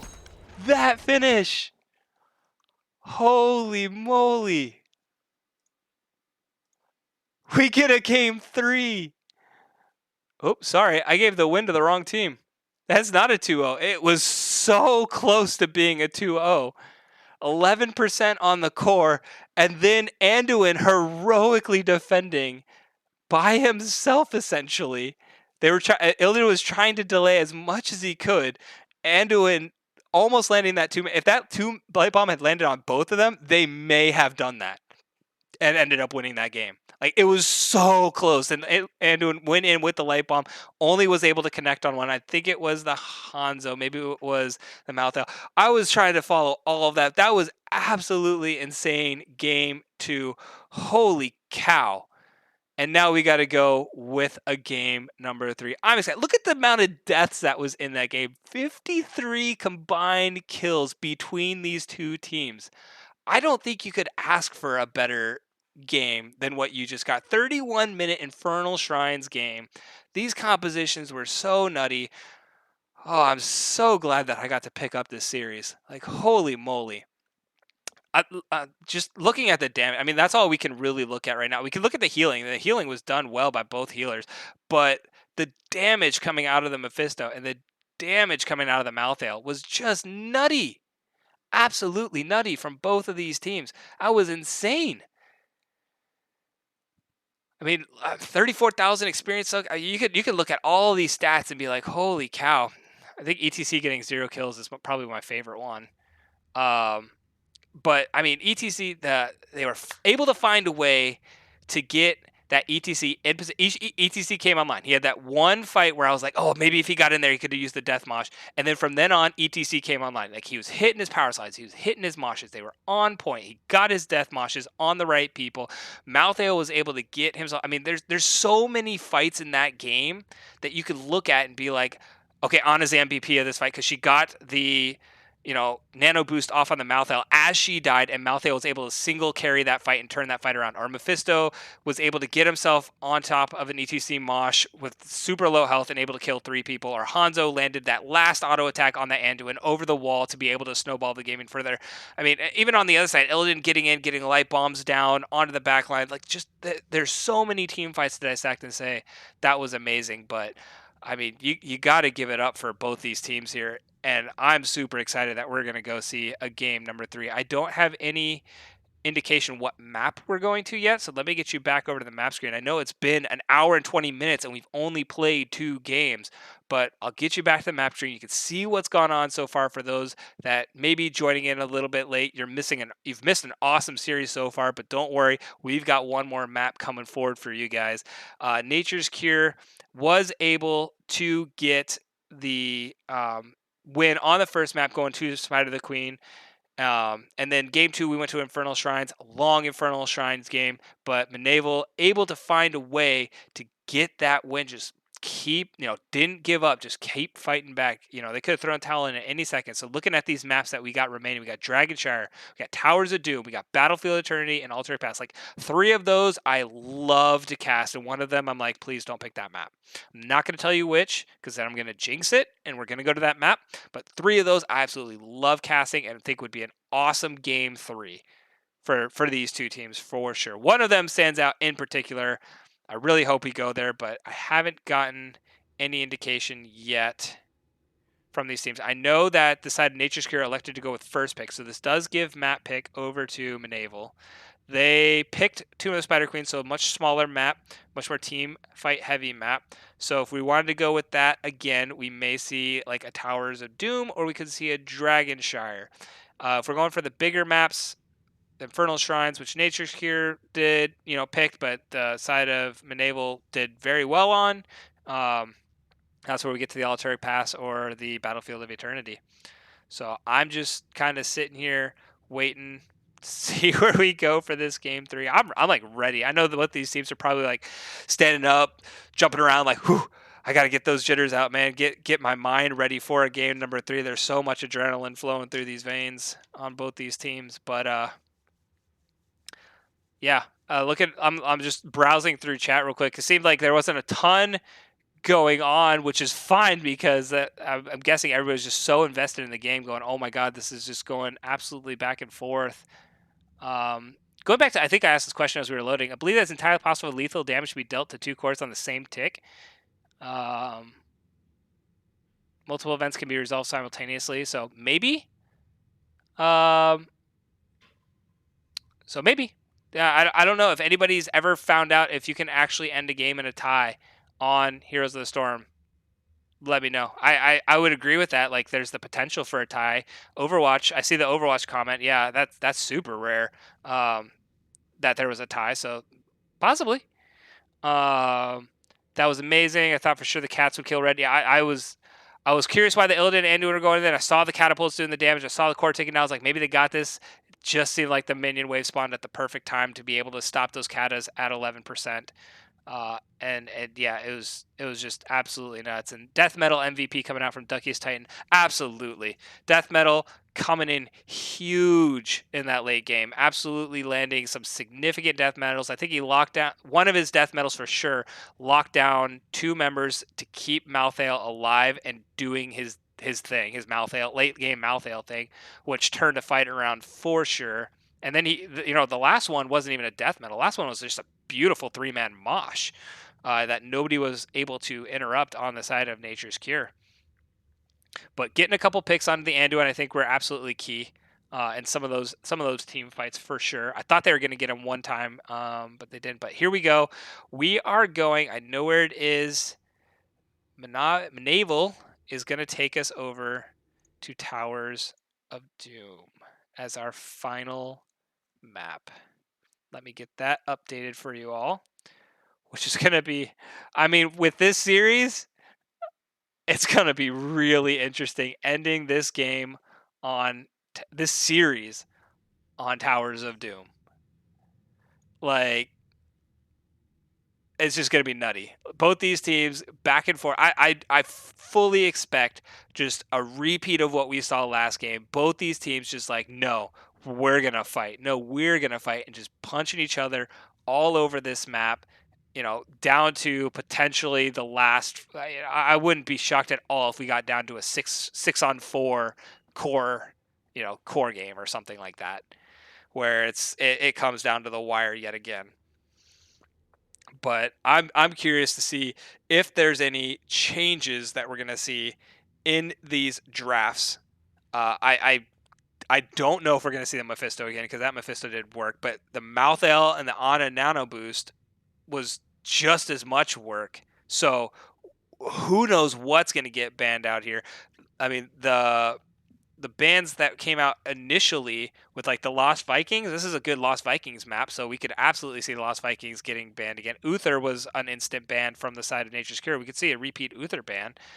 Garrosh getting banned out was one of the heavy ones. Chromie got banned out, so we could see repeats of that. Maybe the Chromie gets let through a second time, and then we get to see who played Chromie in game 1. Was it Enigma? I don't remember which, or is it Hieroglyphics? Hieroglyphics. I don't know. But then, like, the side of Nature's Cure, how do you ban, and then what are you given the 2-3 pick to? Like, if you give that on a Malthael pick over, I mean, Towers of Doom usually goes late. Usually this map goes late. It's not usually a stomp fest. It can be, absolutely can be. So we'll see if we decide to see that on a Malthael one more time, or if that's just, there's no way that's going to happen. But right now we got one team given the ready, casters ready. One team is finishing up, getting the jitters out, setting themselves up for this game 3. Got green lights all across the board. Should be getting into this draft any second now and get game 3. Let's see the hype in chat. Come on, guys. We are going game number 3. This game series went the distance. If those first 2 maps didn't hype you up enough, I'm sure this third one will deliver and give you a treat in and of itself. So here we go. Towers of Doom, Nature's Cure, getting the first ban.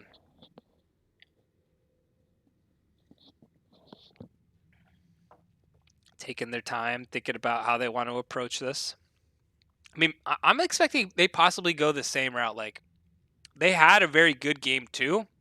It just kind of crumbled apart at the end. So maybe they just go the Uther ban and the Garrosh ban that they've been going all game. There you go. Found it. Thank you, Trolldan. Bug fix on May 2015. If both cores are destroyed simultaneously, a victor will be assigned at random. That would be a nutty way to see a game end. 2 0% cores, and you just got to sit there and wait to see which team won. That would be insane. Which theoretically, potentially could happen on this map. Like, if they both finish their channel at the same time and both destroy the cores at the same time, that would be nutty. I would just, that'd be a perfect end to this series. Not going to happen, but absolutely insane. But we do see the Mephisto getting the nod in game 2. Thank God I don't have to go Mephisto, Malthael, Mal'Ganis. But that leaves Garrosh available. So are they going to take Garrosh? Because Garrosh they banned it in game 1 and game 2. Are they going to go with the Garrosh first pick? Since that seems like it was either something they worried about or somebody on Mnaval plays a really good Garrosh. And Garrosh loves Towers of Doom. I love playing Garrosh on Towers of Doom. So much playmaking potential with a Garrosh on this map. But they go with the Johanna. They're going to take the Johanna. Johanna picked up all 3 games here. Very strong early and mid-game champion. So we'll see if the Johanna, the J-Ruck is taking us down, giving us a run back on the Johanna. There it is. Garrosh getting picked up by the side of Mnaval. They let it through, and Mnaval's like, yes, we want it. And they picked up a Tychus with it. So Tychus has been flipped back and forth all night. Ended up now on the side of Mnaval. How will the side, and it's a good counter to Johanna too. So how will the side of Nature's Cure decide that they want to deal with the Garrosh? They're going Rexar game 3. Pulling Rexar out in all game 3 and committing to the Anduin again. So same draft. They can't get the Tychus, but same draft. They're running it back so far on the side of Nature's Cure. We'll see how they elect to finish out this ban phase. You know, potential mage play coming out that they can eliminate safely for the side of Mnaval. You know, you can see like the Jaina's, the Orpheas. But they go with the Zul'jin. They don't want to see, you know, they still have both their DPS to pick, so Zul'jin's not a bad pick at all to ban out. But the side of Nature's Cure, are they going to want to see that Hanzo again? Or are they like, you know what? Let's just get rid of it. We don't want to deal with a Hanzo, but they get rid of the Ana because of the Malthael Ana capability that was still there.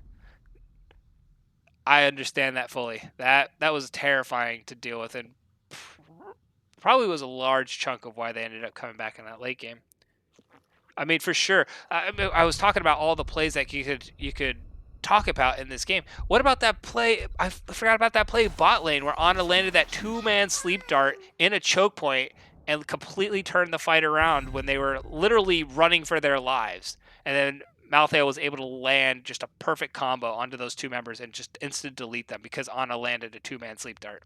Like, holy cow, there were so many good plays in that entire series. But Leoric and Brightwing being picked up here. Leoric going to do a very good job at double soaking. They played him in game one, didn't seem to get the synchronicity down between the Leoric and the Jaina. Are they going to roll that back here? Nope, because Jaina's getting picked up on the other side. And Greymane rounding out the composition for Nature's Cure.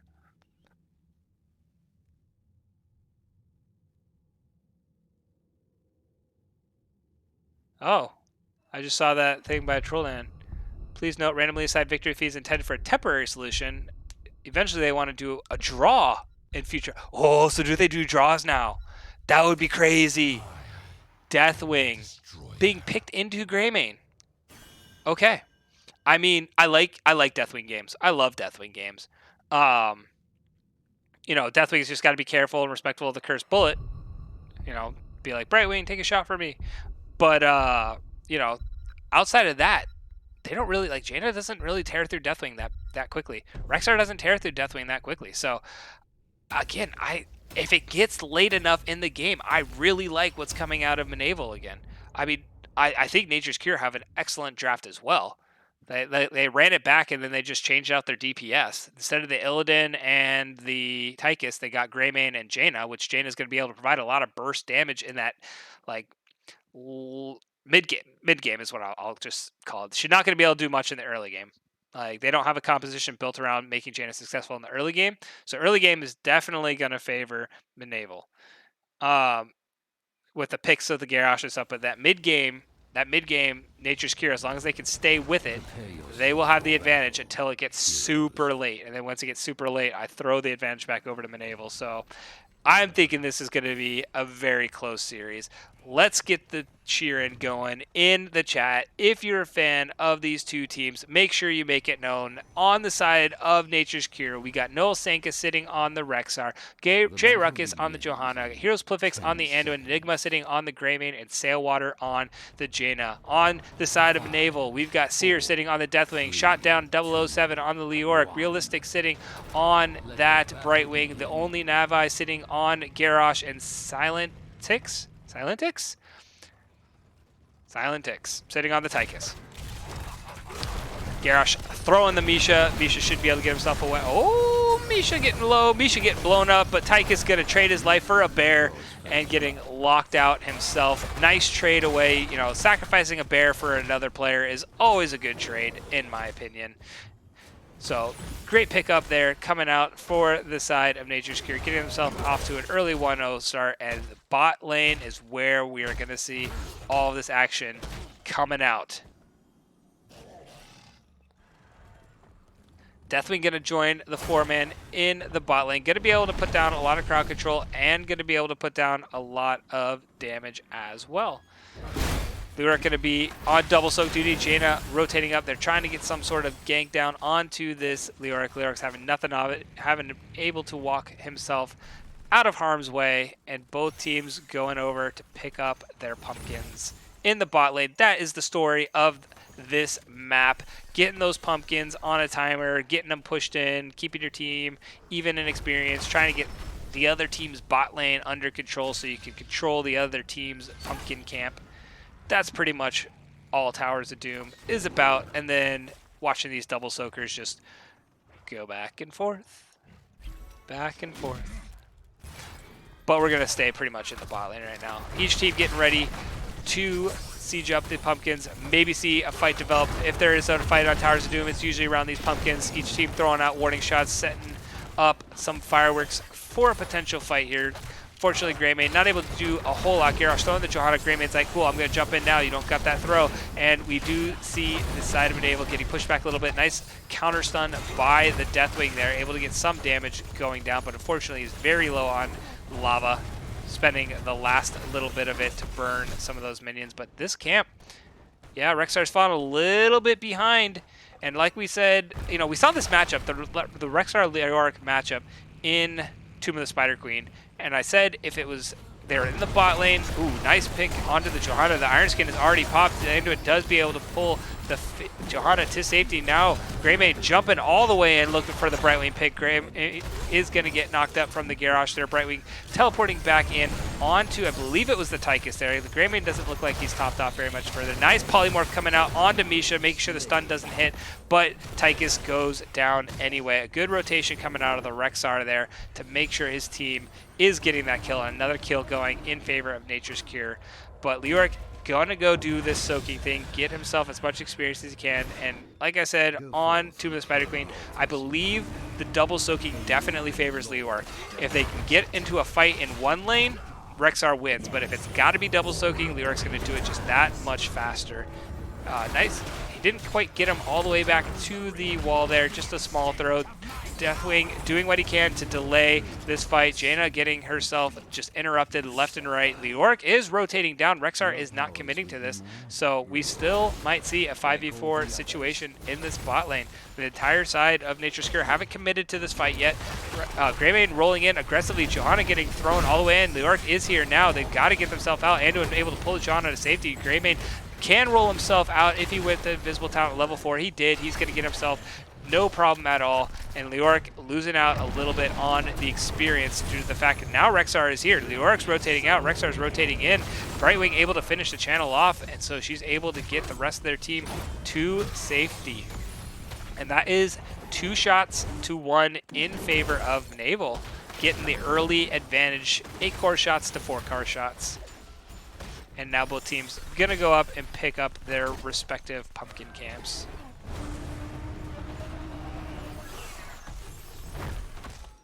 So good. I mean, the early game fighting, like we said, definitely has been favoring the side of Nature's Cure, which is not entirely what I expected. I expected the side of Mnaval to win a couple of these fights with the picks around the Garrosh that they had.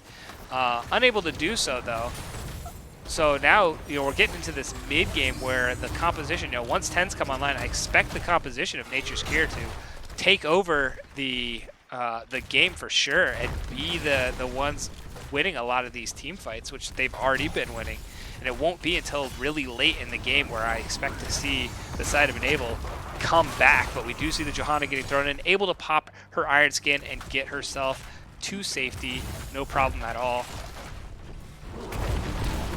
Meanwhile, Garrosh getting himself in, being a little aggressive. Nobody was really that low, and so he dove himself in, but we do see a rotation by the Jaina and the Rexar looking for a potential 5-man fight in this bot lane with the objective. It's a solo objective in the bot lane. Only 4 core shots will be launched, but both teams looking like they're trying to commit. Johanna getting thrown back, does pop the Iron Skin. Iron Skin is gone. She is going to get melted, and that is a pick.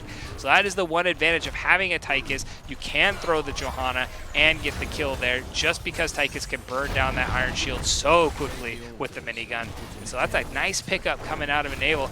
Cataclysm being thrown down by the Deathwing there, basically zoning off this Anduin. Anduin has to run through a pit of fire to get himself to safety, and Tychus trying to put down as much damage as he can onto that Anduin. Brightwing finishing off teleport, gets stunned out by the bear. The bear getting thrown back as rightfully should be, and not getting himself killed. Jaina sitting fairly low there, got booped by the Tychus with the grenade and getting low, but we do see Leoric in the back getting jumped up by the Greymane, ends up going down. Tychus having to run back. Deathwing getting himself fairly low. The channel was completed, but Deathwing is sitting fairly low. Pings are just going out left and right. The light bomb does go down. The Ring of Frost goes down, does catch the Brightwing in the back. Deathwing trades his life away. Garrosh may go down as well. Tychus trying to get out. Brightwing is there to make sure he can get away, but that's 3 kills to 0. Leoric is back online, able to Wraith Walk himself back into safety. 10s did come online for Nature's Cure. That's why you saw the massive amount of spam pinging going on. Like, guys, fight, fight, fight, fight, fight, fight. We have 10s.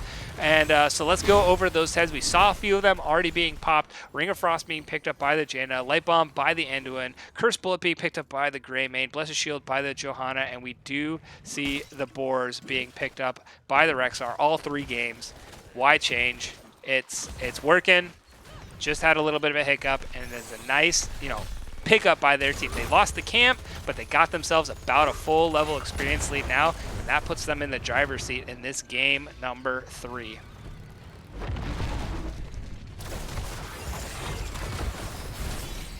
Iron Skin being popped by Johanna to get herself away from, a Garrosh knock up there. Deathwing not able to provide the most amount of damage yet. Will be able to provide more damage the later this game goes.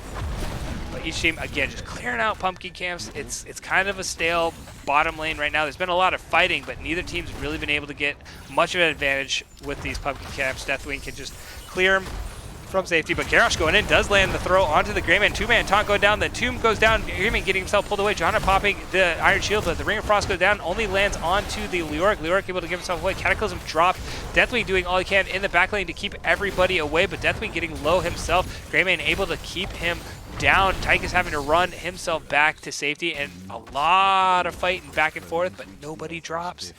And now the objective coming online. Everybody on Mnaval is sitting fairly low, so the entire side of Nature's Cure are going to have to pick up this objective. Deathwing can stall this out for a bit, seeing if the healing can come online before he decides to drop down and fight, but does land that last one. Leoric getting fairly low, is not able to Wraith Walk himself away to safety. Tychus able to get himself away from Greyman. Greyman should get traded back here.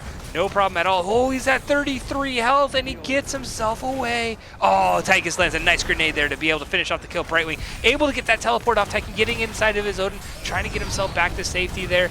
Get some counter damage. Leoric is coming up shortly, does have the Entomb online, but the entire team of Nature's Cure able to get themselves back to the wall, so Leoric just going to go double soak instead of trying to force a fight down here. 1-for-1 trade is ultimately what ends up happening in that fight, but the objective was picked up by the side of Nature's Cure, putting 4 more core shots down onto the side of Mnaval.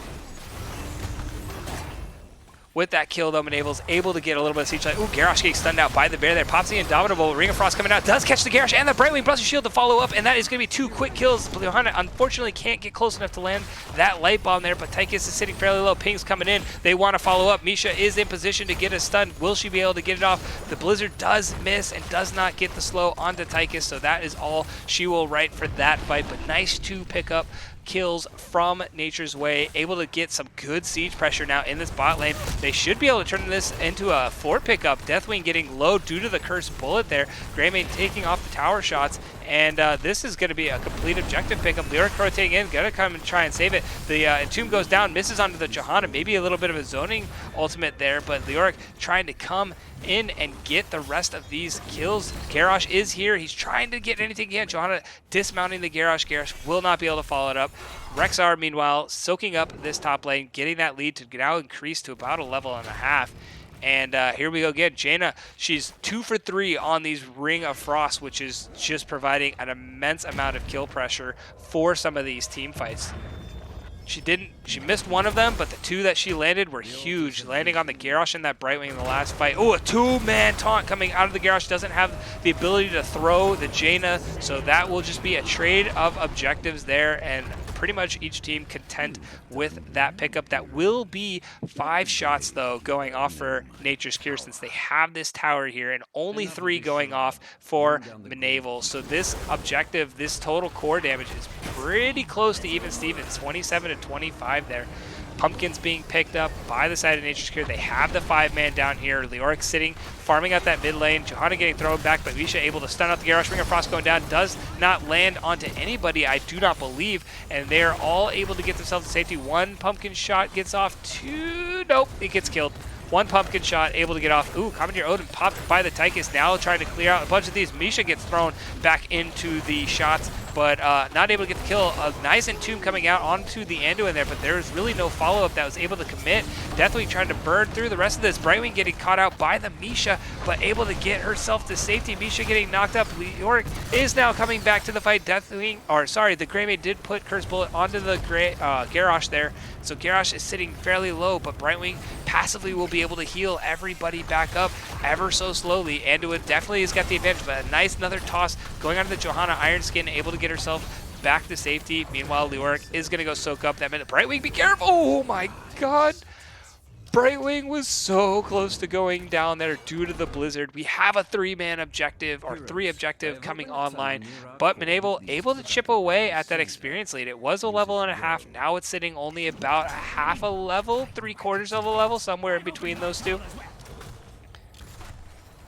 And they're just looking like they will not be able to contest much of this. Jaina already sitting, looking like she wants to commit to this. Garrosh, the light bomb going down onto the Greymane, but it does not land. Brightwing popping that Emerald Wind to knock everybody away. But this is going to be 1, 2, Nope, 2 has not been picked up. So far, it's just 1, but Jaina's now coming up to help out.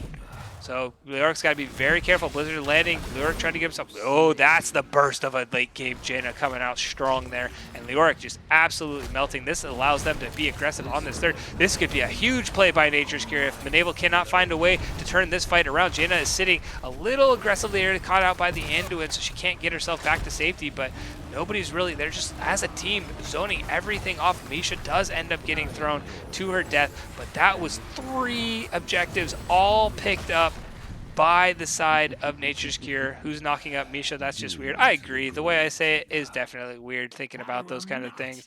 But getting back to it, that was 15 core shots picked up by the side of Nature's Cure, able to get this game to a 25-11 scoreline. And now this bottom fort should fall. Johanna, knowing she has the iron skin, should be able to get herself to safety. Breathwing just doing what he can to burn down, but don't you know, fire burns stone so slowly. Pops the Cataclysm for good measure, gets himself in there, and now they're trying to push fast. The objective is picked up, 3-man stun, landing Cataclysm being popped again by the Deathwing, trying to follow up with any kill he can, but they're just not able to chase very well with the composition they drafted. Leoric is here, he sees the Anduin, will he land the Entomb? It misses! No! If he could have landed the Entomb onto the Anduin, that would have been a huge play, but unfortunately just catches the edge of the wall, and Anduin able to get himself to safely. And now a lot of ultimates burn on the side of Mnaval, the side of Nature's Cure. They're ready to turn this back around. The Curse Bullet landing onto Garrosh. Ring of Frost going down. Doesn't land onto anybody but Deathwing, I believe, but the damage is there. Deathwing is at literally 50 health. Does go down to the Jaina. Garrosh trying to throw the Brightwing to safety and try and trade his life away, but Brightwing in a really rough spot there. Garrosh will go down as well, and that is 3 kills, 3 kills being picked up by Nature's Cure, getting this bottom fort and then being able to channel this 30-second death timers. This is going to be an objective, and then a boss play, and could end this game. Even both objectives could have without this bottom fort, but this bottom fort is being used just for good measure. First objective being channeled by Greymane, but nobody's channeling the second one. They're trying to escort a pumpkin in to end the game here. Leoric's doing all that he can. I didn't see the pumpkins coming through. That is the caster's blindness. Leoric trying to make sure it doesn't happen, but 1, 2, get off. Greymane is going to go finish this channel off. They have nothing. Deathwing is up in 1 second. He's trying to get in the air, but he won't be able to make it. And this will be GG's Game 3 going in favor of Nature's Cure. Well played by both teams. Absolutely. So what do we learn from this series? Don't pick the map, because the person who picked the map lost every single game. But holy cow, that was fun. That was an amazing series. I don't even know what more I could say about that series that has already been said. I mean, looking at this last game, it seemed like Nature's Cure, they had their game plan.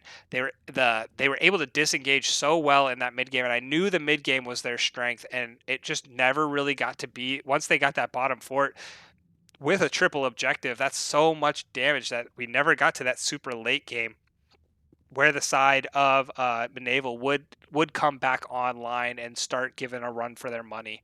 So yeah, I mean that was a very back and forth game in the early game.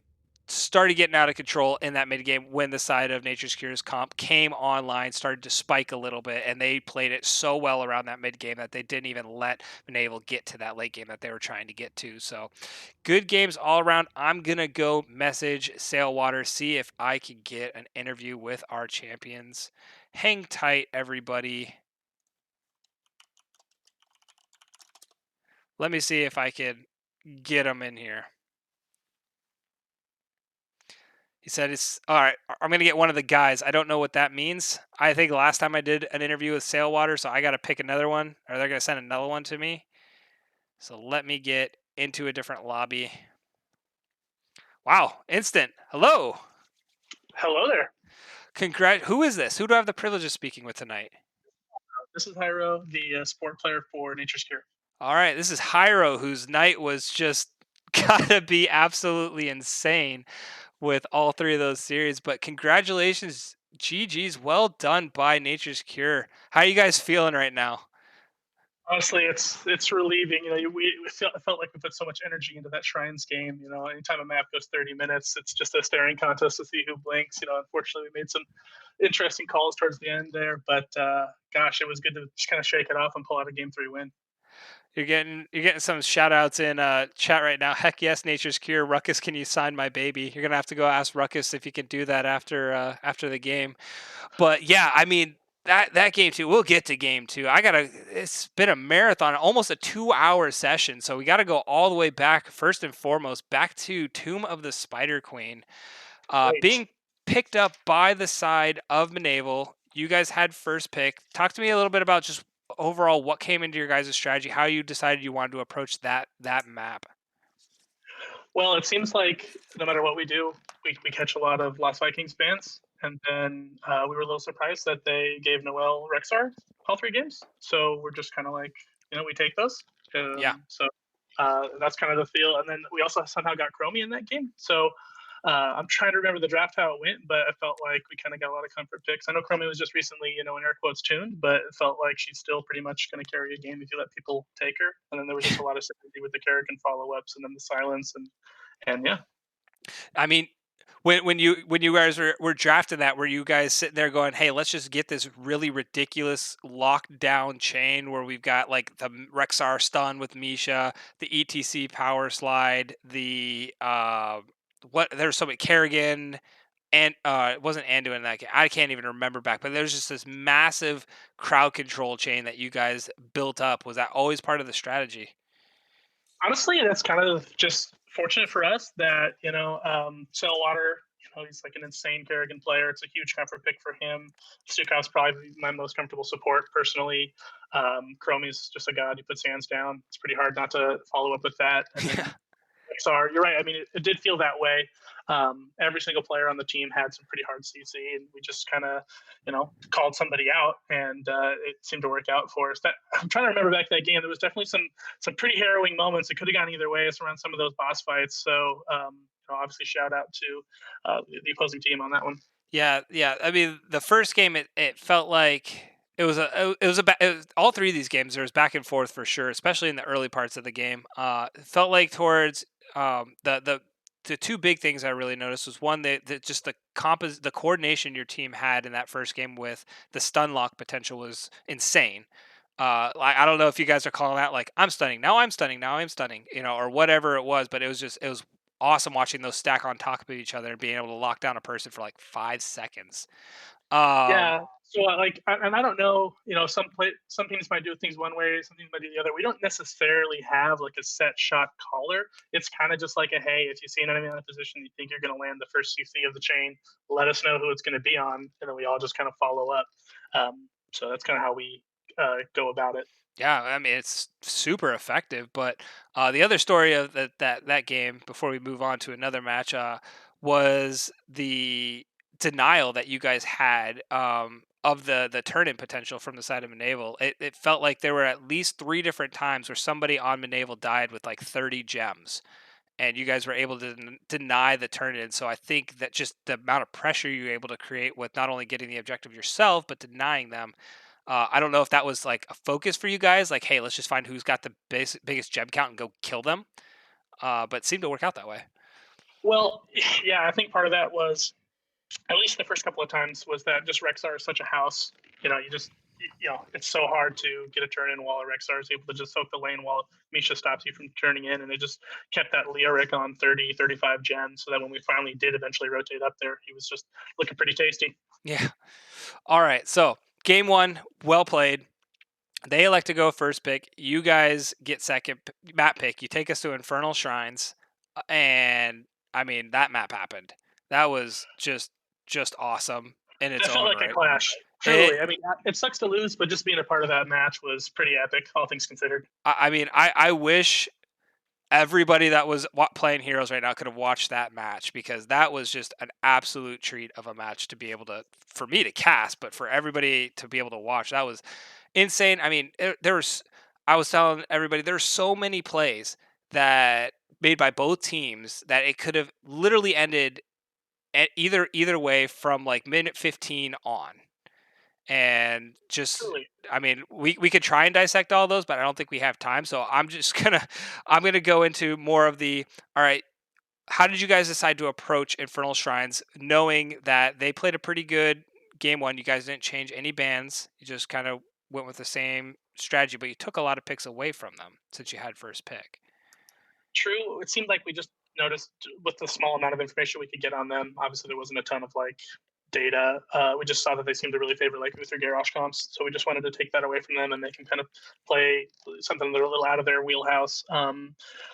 They seem to answer with the absolute dominating Mephisto. 100, I think it was like 180k hero It was damage. nuts. You know, it was frustrating to play against. We would try our best, but even as Anduin, there's only so much healing you can put out. Um, so hats off to their Mephisto player. I think it was Silent X. Really solid play, and that is evidenced by the fact that we banned him game three. Right? I mean, we Yeah, just didn't want to see that again. I do not blame that at all. But it felt like the few times like you guys were like, all right, you know what? Screw this Mephisto. We're just gonna kill him.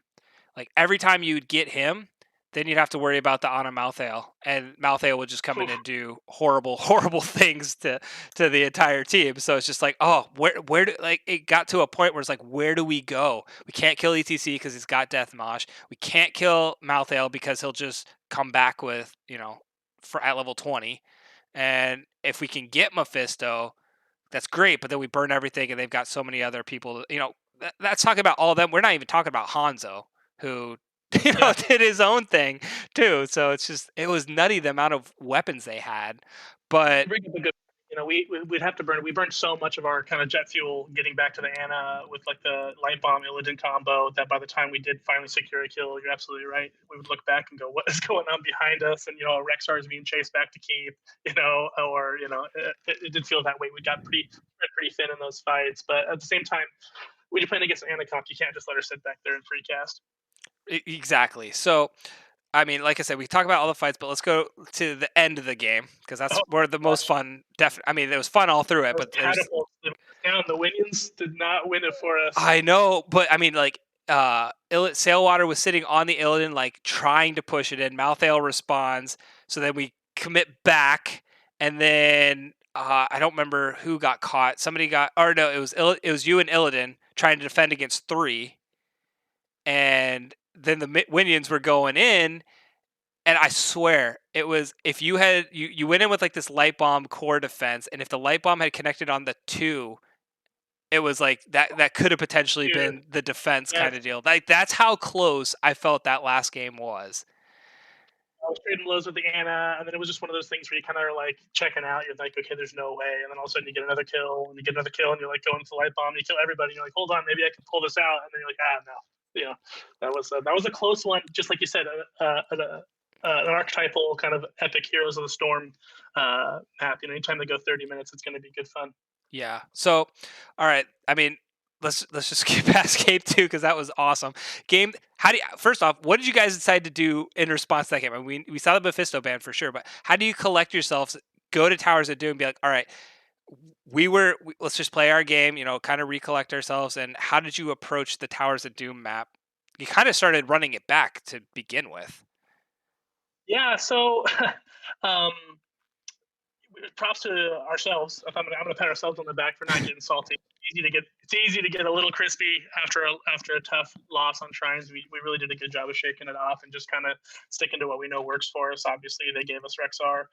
Again, Johanna's just a solid tank right now in the meta.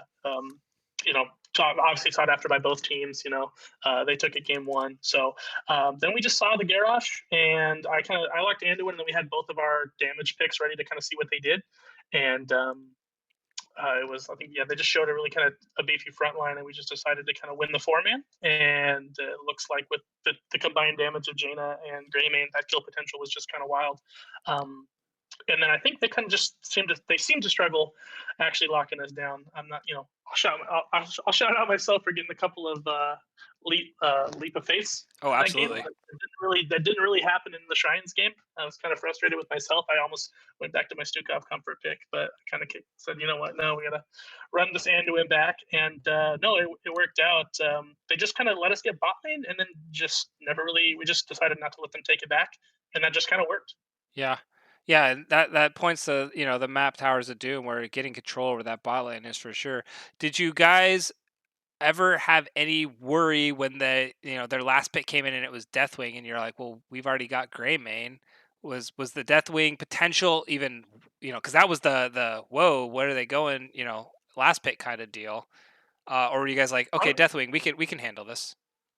Honestly, it's like you were in our comms. The second they locked Deathwing, it was like, okay, well, we already have Curse Bullet. So we have an answer to Deathwing already in our comp, and then we kind of ran the lane, and Deathwing is obviously a valuable pick on Towers of Doom. He's Hmm. got the ability to keep from interrupting, but as long as you keep the fights to the lanes, it's actually fairly easy to dodge Deathwing's stuff. I mean, Deathwing's a house. I'm not trying to say he's a bad hero or anything, but as long as you just keep it in mind, we were really concerned about that Tychus bigger they are just kind of melting down Johanna and Rexar. So we just kind of kept that on the back heel, and we were surprised to see the Emerald Wind from Brightwing.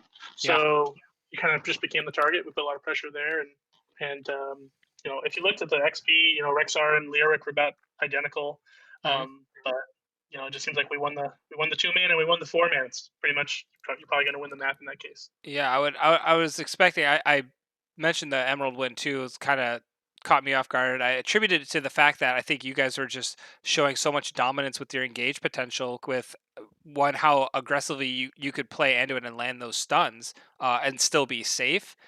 Setting up Johanna and Greymane for like, yes, please. So I think that was more of a reaction to your guys's playmaking ability, rather how well you guys were coordinating that over going for just the extra healing potential, which is typically what we see with the Brightwing. So, but yeah. So I mean, amazing series. I wish it could go on forever, but unfortunately, it can't. So I Thank you for know casting. this is That was yeah. a marathon set. I appreciate Yeah, it. We always dude, I love these. get extra hyped I to have was your games get out. I was talking with both captains. Like, I was hyped up a week ago when I signed up for this game. I was always looking forward to this match tonight all week long, and it delivered and then some. So I was super stoked. But if you had to, because NGS loves to make you guys pick one, who would you say your MVP was for the night? And I know that's gonna be really hard because all three games were just nutty, but you got to pick one. Who would you put it on? Through all 3 games, personally, through all 3 games, if you look at consistent play, person who impacted our team's performance every single game, I got to give it to Rexar. I mean, it's a comfort pick for Noel, and he just consistently won. We found ourselves doing all 3 games. I think a 4 man bot with you know the Rexar going the double soak, and he just every single game came out ahead or tied, and that's really sets us up to go into the team fights. Either getting level 10 first or just being equal on par, even if we lost some key like shrines early. Having that guy win the double soak lanes allowed us to just still be 10 when they did. So that my MVP would be Rexara, Noel Sanaka. Awesome. Yeah, I major props to him. I was hoping the other team wasn't listening, but I was calling it out like before the match even started that I'm like, they gotta be careful of the Rexar, because I remember casting him before. He played Rexar both games, and we did the interview and he was like, I love, or I think I interviewed Sailwater then. He's like, yeah, he loves Rexar, and they gave it to him and he showed why he plays really well on it. So getting to see him all three games on Rexar, it was clinic. I loved it.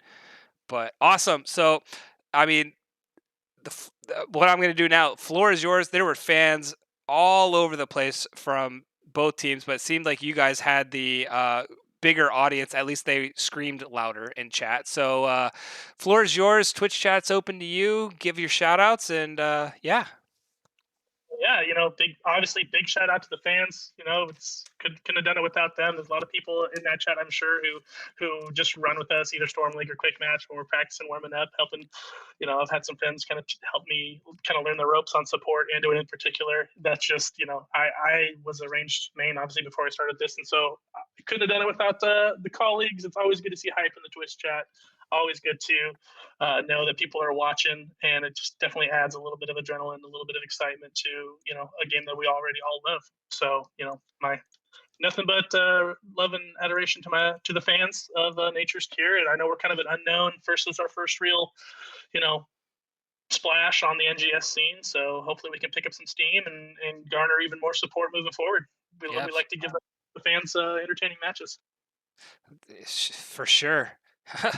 Sweet Elise is claiming that she or he, I don't know who it is claiming that they're Nature Care's #1 fan. So Well, that's a sought after position. You know, she's going to have to fight off the hordes of adoring fans that apparently were gathering. You know, I don't want to say I'm surprised to see we have this much fan hype, but I'm not going to turn it away. oh, there, yeah. I mean, it was they're loud and proud. Oh, see, now we're getting people dueling each other in the chat for that title. So you guys are gonna have a competition on your hands shortly. You're gonna have to do tryouts or something. But anyway, Thanks again for casting. absolutely, it's been my pleasure. Thank you so much for this series. Congratulations again, Hero. Is it Heroes Plifix?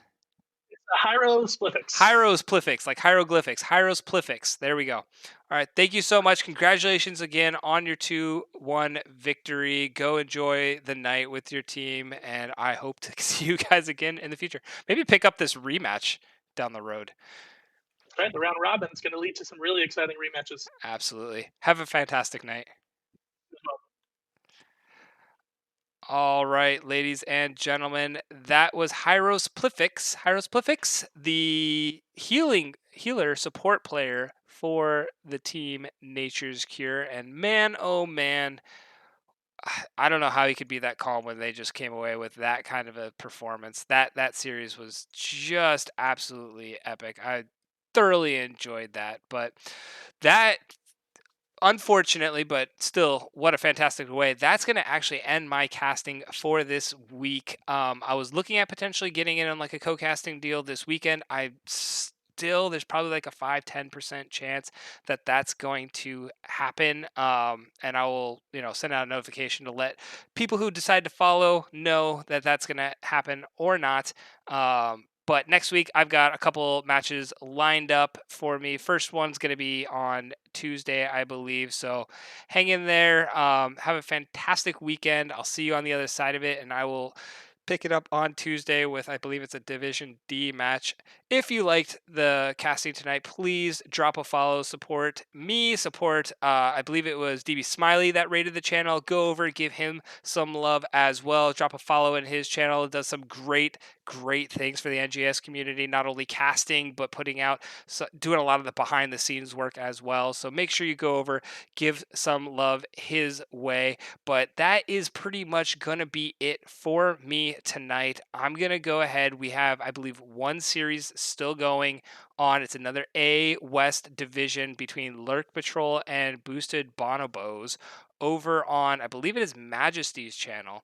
So I'm going to send us over that way. We're going to go ahead and do a little bit of a raid party. So I'm going to send you guys all over there. If you want to keep watching, at least give the streamer a shout out and be like, thanks for your support. But that has been it for me for tonight. This has been IceX. Have a fantastic evening, everyone. I hope I see you on the Nexus someday down the road. Maybe if not in Store League and an ARAM. Good night, all.